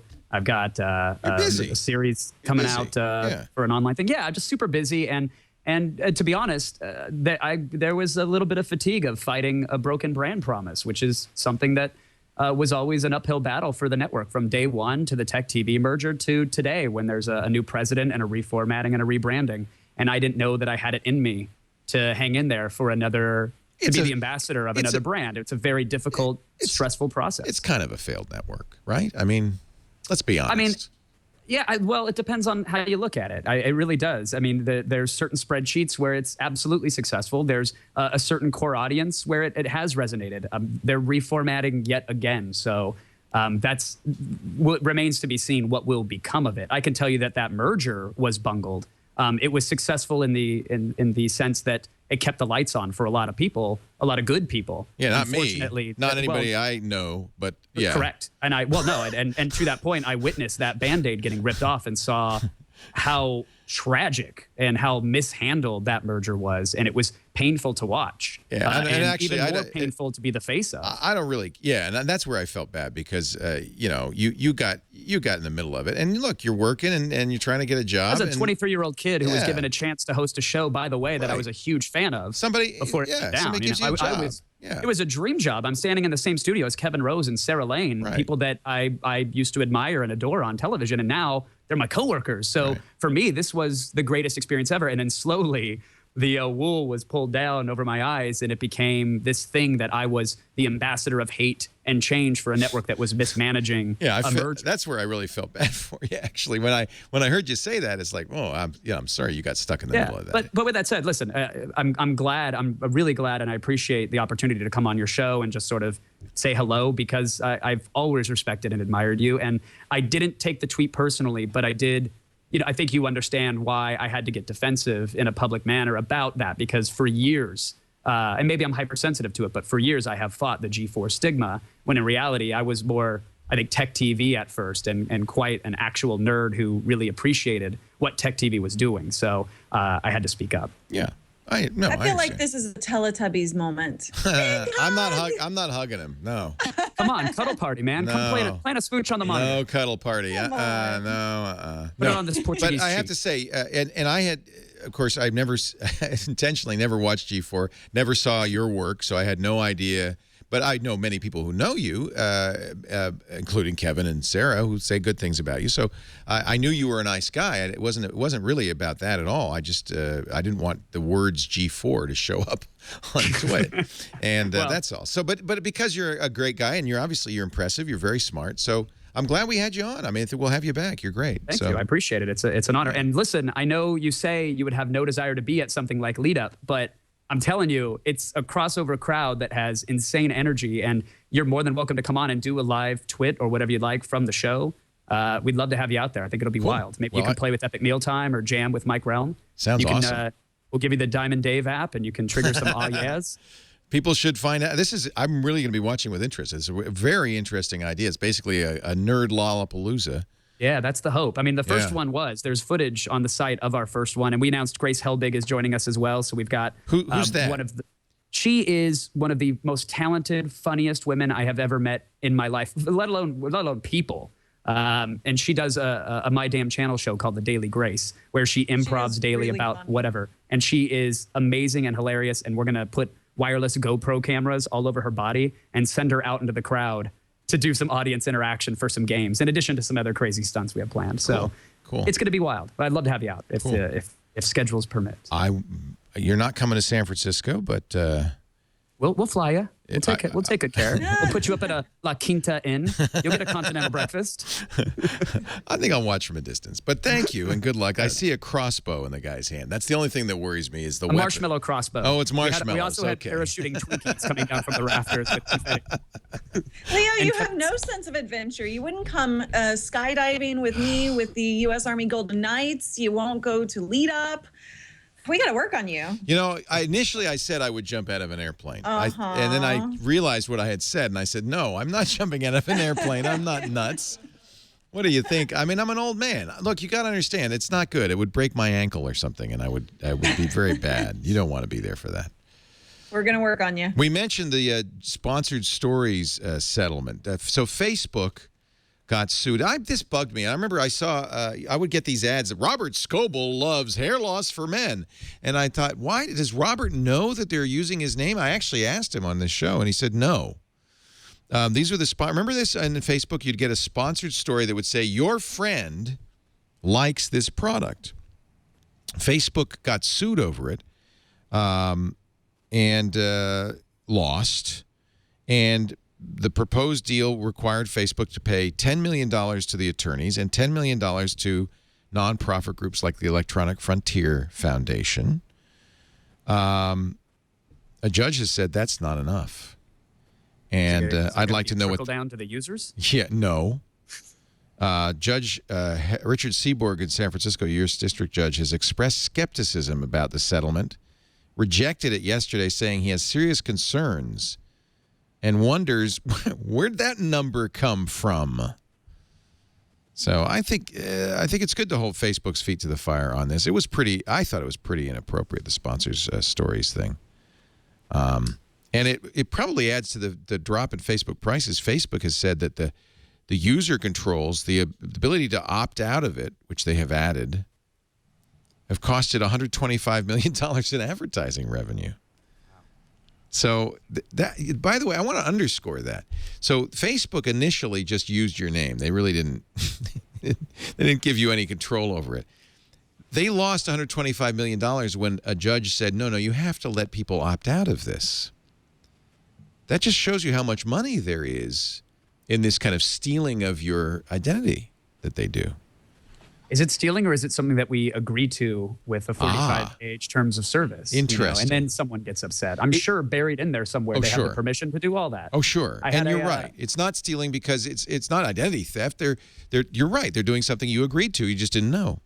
I think owning our social graph, our own personal graphs, is going to become a hotter topic in the near future, as there's different social networks that are trying to come about that give you permission to sell that. My habits, my user data, my likes, my dislikes, that's me. So if you want to leverage that, I should be making the money off of it, not the site or the service. And that might become a viable argument to switching to a new upcoming social network in the near future, depending upon who you are and how you want to manage your graph. Or maybe if Facebook's smart, they would go to you and say, hey, Kevin, you know, we'll give you a nickel for every like that gets clicked on or whatever. Absolutely. Partner project. You want to like this band and someone else discovers them because of you? Great. Here's a kickback. Yeah. I think that's there. What's really scary, and not to tangent, I think it's somewhat related, is that a friend of mine went and looked at a career opportunities page for Facebook. He's a coder, and he was interested in getting hired there. He just loaded the page, browsed through, and then left the page and moved on.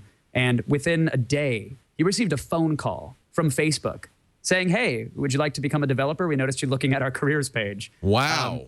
I'm sure that, again, in the terms of service, they're within their right to do that. But if they're actively stalking that kind of stuff and then pulling out user data like a cell phone and calling a user because they browsed a page, that concerns me with what might happen in the near future in brands and products. No, I agree with you.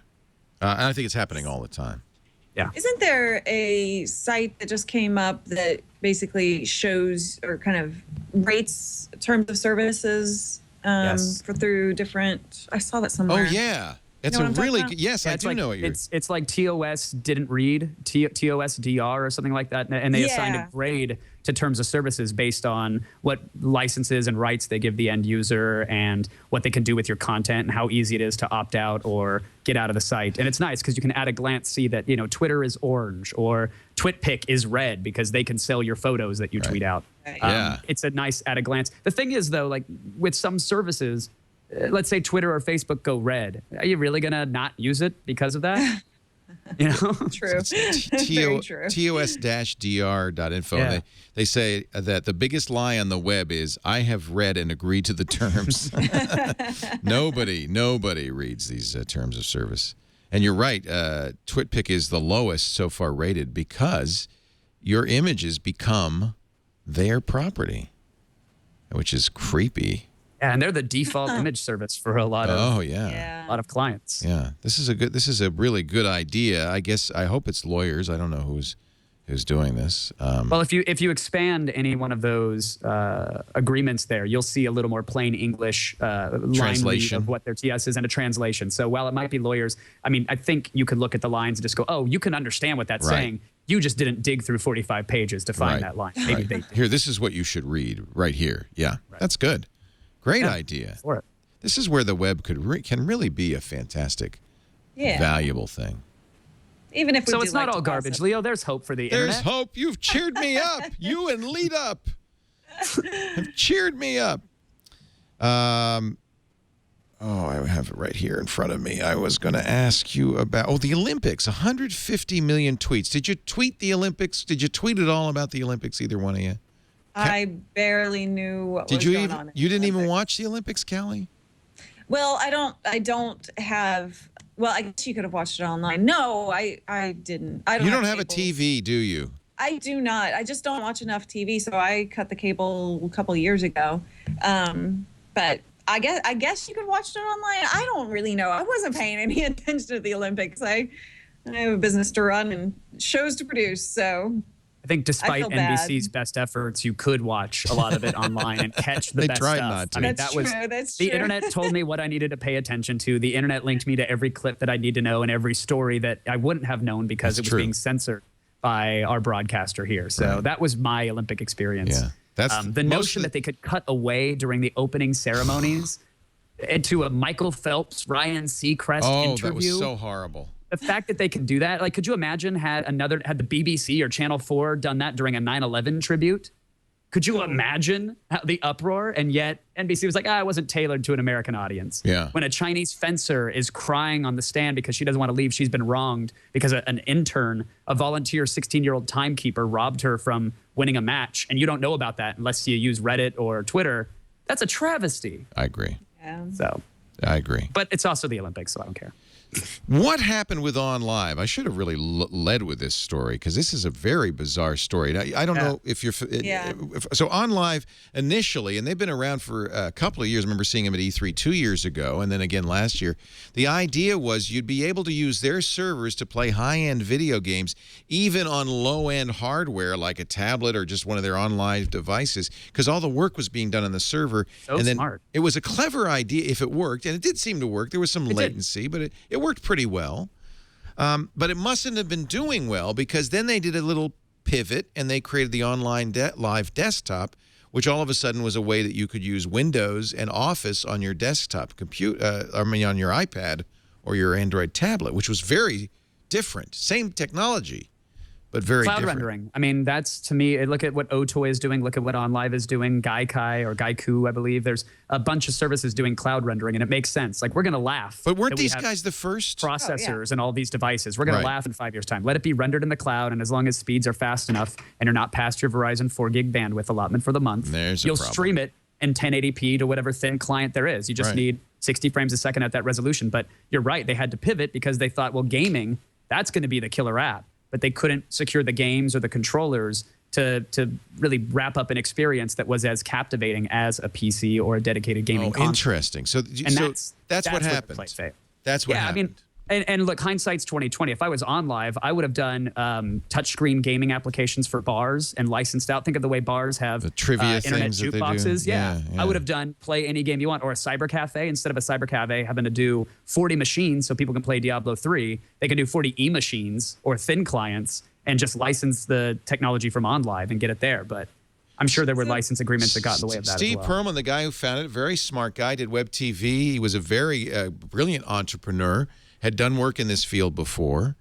So what happened was that basically everybody was saying, oh, well, they are going under.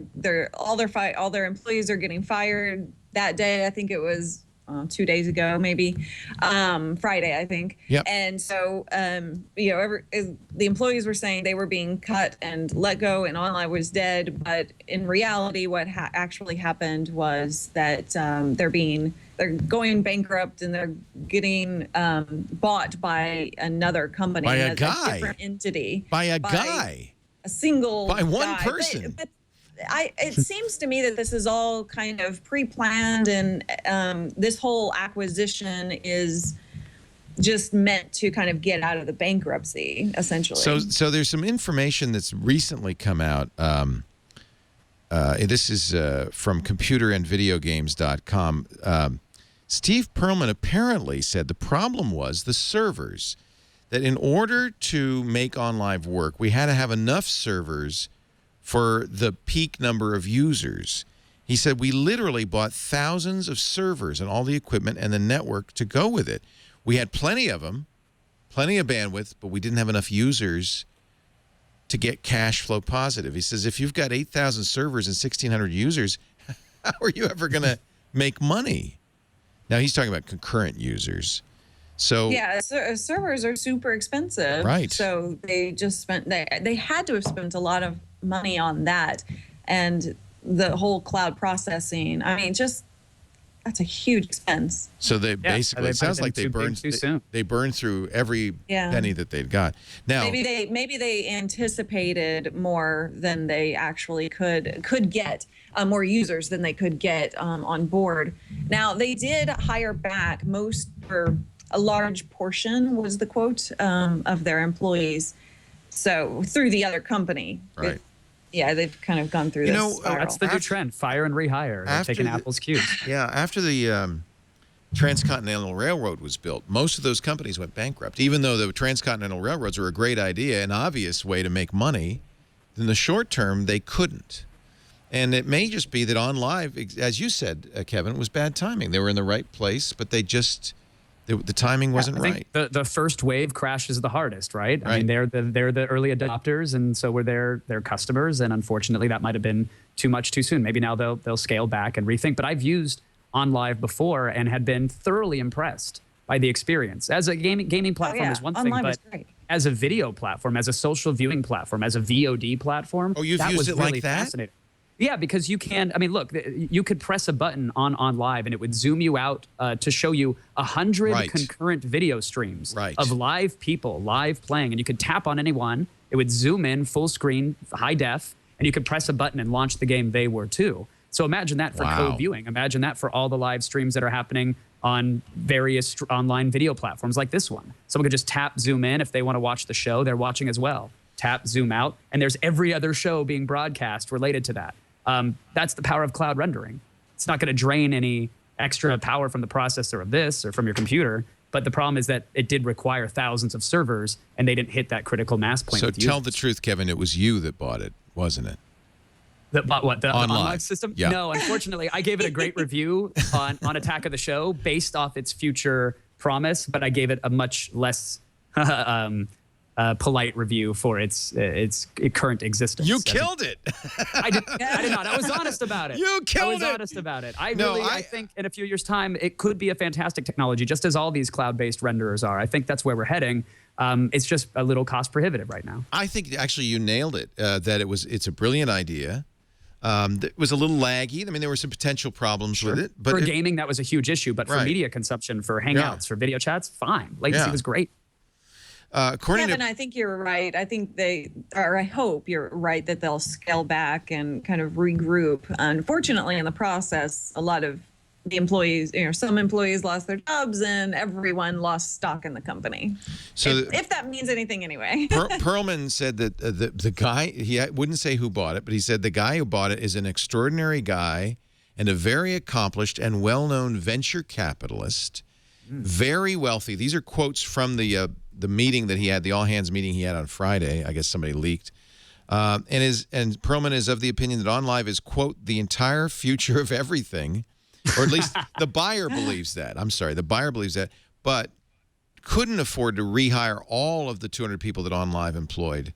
So that's why the layoffs. I think they rehired maybe a quarter of the total Everyone employees. in the chat room is speculating it's Kevin Rose. Kevin Rose bought it.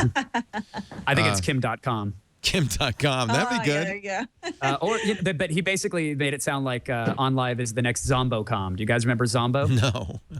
Zombo.com. It's one of the first great Flash websites ever that it still exists today. And it promises that you can do anything at Zombocom, the infinite as unknown at Zombocom. And it's a looping Flash animation with silly circus noise that just promises everything. It's brilliant. And that's it. Zombo.com. And it's still one of the around. most entertaining. Oh, yeah, it's brilliant. It's one of the best websites ever. Welcome. There it is. Zombocom. This is Zombocom. Welcome. Is it loading? This is Zombocom. Welcome to Zombocom. You can do anything at Zombocom. Anything at all. The only limit is yourself. Welcome to Zombocom. Welcome to Zombocom. I can't believe it's still online. It's still up. It's been up for years. Welcome. I mean, this was one of the first Flash sites making fun of the .com bubble. It's like, yeah, Zombocom. You can do anything. Welcome. He's getting more excited. He's agitated. This is Zombocom. The only limit is yourself. This when is it comes to Zombocom, and welcome to you who have come to Zombocom. I want to see the stats on how long people actually stay on that site. It's still changing. It's not done. You can do anything at Zombocom. I'm gonna let run. Chad, pot it down. The infinite is possible. The infinite. See, it's changing. The unattainable is unknown at Zombocom. Welcome to Zombocom.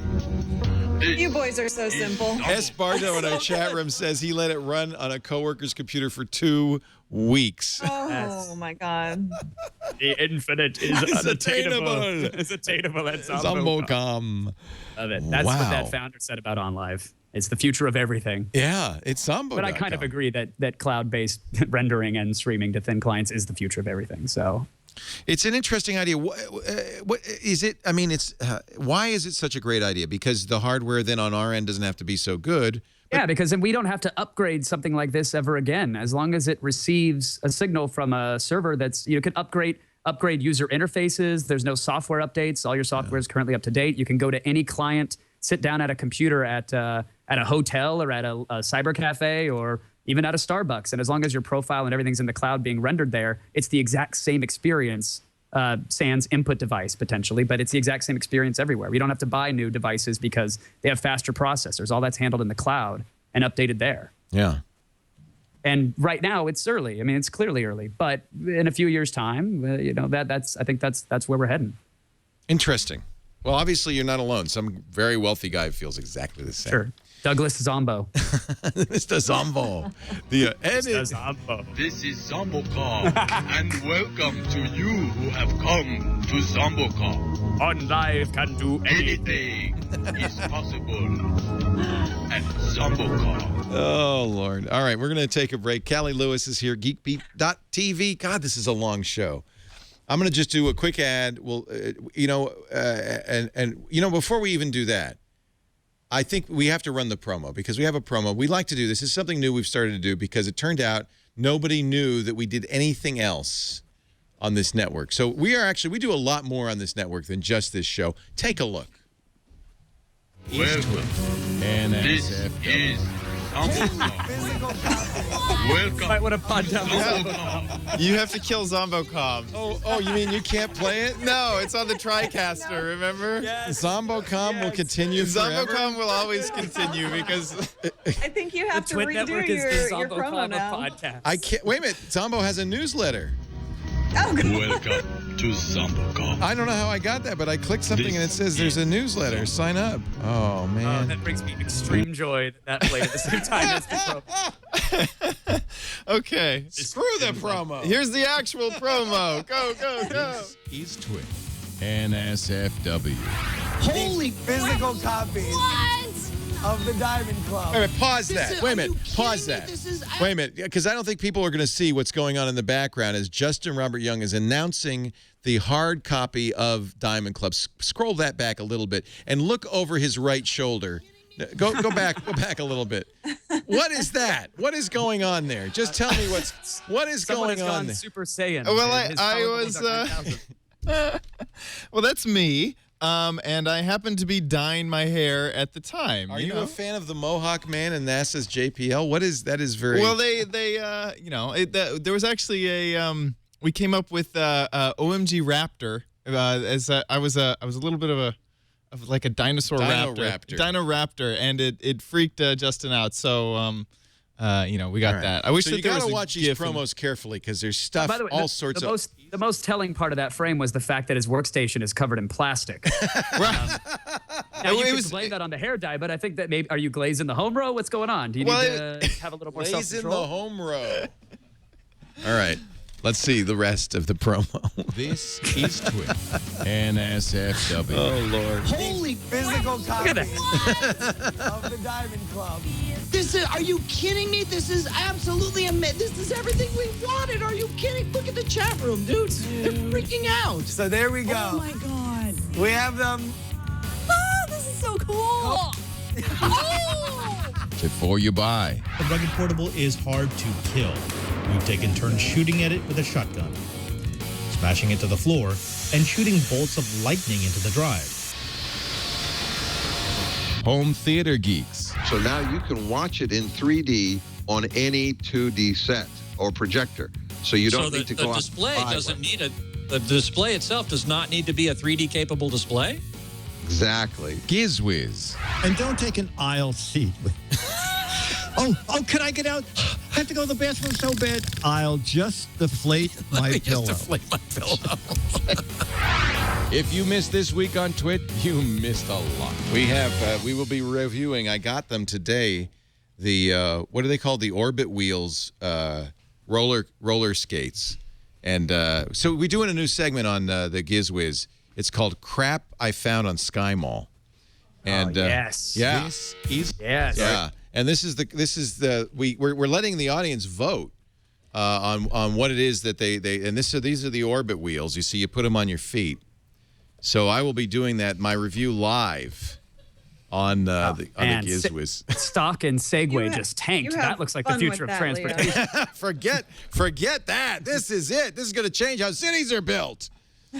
I hope you could review the little dog stairs that lead up to the bed next, or exactly. a 4-foot-tall Yeti statue for your backyard. Yeah, well, that pillow's the next thing. I ordered that, and then we're waiting to see what the vote is on the next object. But that's crap we found on Sky Mall. You won't go skydiving because you think you're going to break your ankle, yet you're going to strap I those was things on. thinking the same thing, Kevin. I but hope you have was great not health gonna say insurance, it. Leo. I'm not jumping out of a plane. I'm on This ground. week in HMOs. That's the next show. How, That's gonna how bad could it be? Our show brought to you. You must listen to Audible books. Do you listen to Audible? I do indeed. Yeah, and I know. I also love that they support 1,000 of podcasts that I love. I think they're great. They support them all, every one of them, and including support ours. us. They support you too? Yeah. All right. Well, can we give out my code for this show? Yes. Oh, I wouldn't do that to you, Leo. Don't worry. I had a host. I can't remember who it was. I had somebody, a guest on the show, who gave out their code on the show. Do you remember that? That's ridiculous. Like they said something like audiblepodcast.com/omgcraft or something. Yeah, something like that. What? I'm kidding. That won't work. Do you have a... No, I don't have one. We should get you one. Chad's show debuted, OMG Craft. That should be in the promo. No. It should be in the promo. He does a show about Minecraft now, in which he showed. What do you do? Well, the first episode we showed off Redstone. So if you want to, the normal stuff. Yeah. Yeah. So. It's an 8-bit video game that's taking the world by storm. I don't understand it. It's like virtual Legos. Yeah, but not. But not at all. But not even close. So, so we all love Audible. So that's established. I just finished The Stand. That was kind of a slog. That was 48 hours of Stephen King, is a lot. So now I'm shopping for my new book. I'm excited. Maybe you guys could give me a recommendation. One thing that happens when people listen to Audible, when you get together, you go, "Oh, what's good? What have you listened to lately?" Because there's 100,000 books. There's a lot of different choices, and there's so many wonderful books to choose from. It's hard to pick. I don't know if The Dirt is on there. I should probably Let me see look. if it is before I recommend it. What's The Dirt about? It's the real story of what went on behind the scenes with Motley Crue, and it is gripping.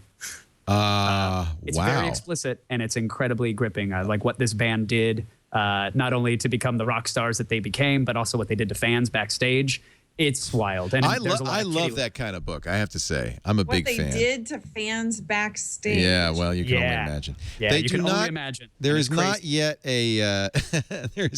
alas, an Audible version of that. I don't know if the world's ready. I'm going to read the book. And would you upload do it it to for them? I'll absolutely read their book. Are you kidding me? I love it. It's It would fantastic. be good. Kevin Pereira reading. Have you ever read any audio books? Have you ever done that? I haven't. I've never actually read a real physical book, so I have a long way to go. I will give you a recommendation for if you want a rock and roll biography that is absolutely fantastic. Did you ever read Keith Richards' book, Life? No. Oh, man, is this good. They have it unabridged on Audible. Highly recommend it. It's the Rolling Stones. It's not, there's no mud sharks or anything involved. It's not wild, but it's the true story. And he really is great in this book. It's fantastic. That's available. You could get that. That could be your Audible book. I'm looking up mud shark on the Urban Dictionary. Yeah, go ahead. You can find out more about mud sharks on the internet. I don't know. Go to your library. That's the definition you meant. Maybe it was. Did you go to Urban Dictionary? Don't go there. Better friends, Leo. How about you, Cali? Because we get 2 books, by the way. This is when you go to audible.com/TWiT2, you'll be signing up for the Platinum account, which is 2 books a month. First month's free. First 2 credits are free. That means you can get 2 books. Cancel at any time, pay nothing. So I got another book. You got another. What do you like to listen to? I have a bunch of stuff in my queue. And I'm not remembering any of them off the top of my head. I need to load another one. And I got one for you. Listen to something, but I was wondering if they have the Abe Lincoln Vampire Hunter thing. Yes, of course they have that. Okay. Did you see the movie? Was that any good? I don't have time to read books. Was that movie any good? I didn't see the movie. I'm Did it come out torn. already? I'm very. Do you ever torn on leave your room at all? I get yelled at when I tell the truth, so I'm not going to answer. You never go out, do you? You sit there with your katana sword and just wish you had a life. Yeah, Abe Lincoln Vampire Hunter. That's whole series, that started with what was it? The first one was it Jane Eyre or something like that. Anyway, yes, this would be. There's a whole series of these. Pride and Prejudice. That was it. Pride and Prejudice with zombies. Remember that? I didn't hear about that one. Oh yeah. Now with ultra-violent zombie mayhem. It's kind of a new Jane Austen. Wow. Yeah. Anyway, that's in the same. I think it's the same author. It is. It's Seth Graham Smith. He's made made a living doing this. That'd be good, two good ones too. If you like to mix American history with the super occult, the supernatural. Anyway, go to audible.com/twit2. You could play it on any device. I've got the Audible app on my Galaxy. I love it on my Android phone, but it works on the iPhone and Windows Phone too. Audible.com/twit2. They're waiting for you to pick the book of your dreams. Two of them. President Obama says to the Mars Curiosity team, I was thinking about getting a mohawk myself. I like that. You know, mohawk guy, right? Yeah. Yeah. Who? Good on him. Good on him and NASA. That was a great moment. Wasn't that amazing? It was a fantastic moment. Oh, beautiful. Made me happy. Made me really. We need happy. more of that. We need more of that in this world. Yeah. Or of what? Mohawks or no things landing on Mars. Oh, okay. Right, rallying around scientific accomplishments and human endeavors versus, I don't want to make it political or get on a soapbox, but it's kind of hard not to when you spend billions of dollars in UAVs that blow up hospitals and kill civilians. When I think it's way cooler that they landed a Humvee on Mars. Absolutely. That has real-time high-def feeds for a fraction of the price. I think more good is going to come from that. Could not agree more. Could not agree more. You know what? On that note, let's just stop. Let's just stop because I think this is just a great show, and we've really kind of gone way long. And okay, bye, Kevin. He just left. He walked away. I would have dropped the mic, but I like this microphone too much. I couldn't Chris Rock you. Great to have you, Kevin Pereira. So nice to see you. Great to meet you for the first time. You will be back. You're fantastic, smart guy, and I really appreciate your putting up with me and my shenanigans on the Twitter. That was fun. Come on. That was a good internet flame war. And what came out of it is that I discovered that you're going to be joining us at Lead Up. Yeah. And that's huge. I didn't expect you were going to be there. Taint is gone. You're running the Zombocom of podcast networks. Zombocom. I can't wait to have you at Lead Up. So you didn't mention Zombocom. All right. Yeah, it's definitely time for me to leave now. Cali Lewis, Geekbeat.tv. You got a lot of ventures going on, not just Geekbeat. You're keeping really busy. Are you all right? Are you exhausted?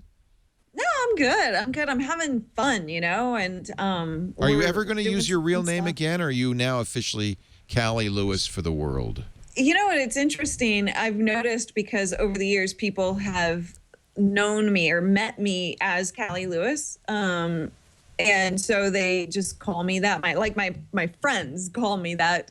Really? So nobody outside of my family uses that real name. Well, I'm going to call you Luria from now on because I like Okay, that'll confuse a lot of people. It's a great name. People don't know that Cali was just a made-up character Cali Lewis was playing years ago, but it got a life of its own. And now you are Cali Lewis. Yeah, it's not a stage name by any means. I mean, well, it is a stage name. It's not like a role or anything like that. It's just me. It was a name because my name is really hard for people to pronounce, Luria Petrucci, and it was just something I decided to do on the onset of starting these online videos that I do. Gosh, I love it. That's been years ago. You've become Cali Lewis. I started. And you'd only have 20 characters left on a tweet if you used your real name. Yeah, Luria Petrucci. Exactly. For a message. It's like super long.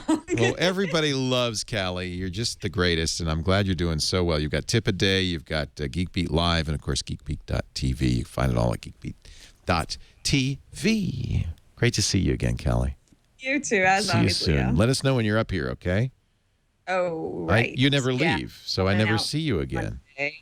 You're coming out Monday? Yeah, I got to pack up and head on out there to San Francisco. I've got a bunch of meetings. Oh, well, have fun. All right. I hope you have a good time. Do you think you'll be able to come by? Petaluma. I don't know. I'm pretty packed. And Petaluma, you're so far away. Oh. But I'll try. That's hysterical. I didn't realize that.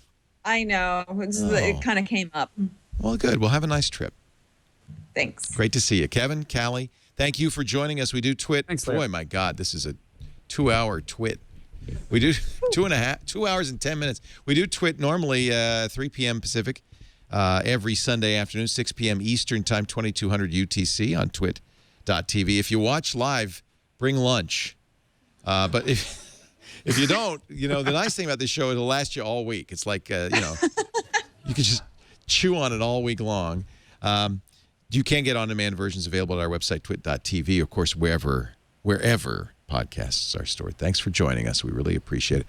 And we'll see you next week. Another Twit is in the can. This is amazing. And the live audience is all going to run to the bathroom now. Doing the Twit.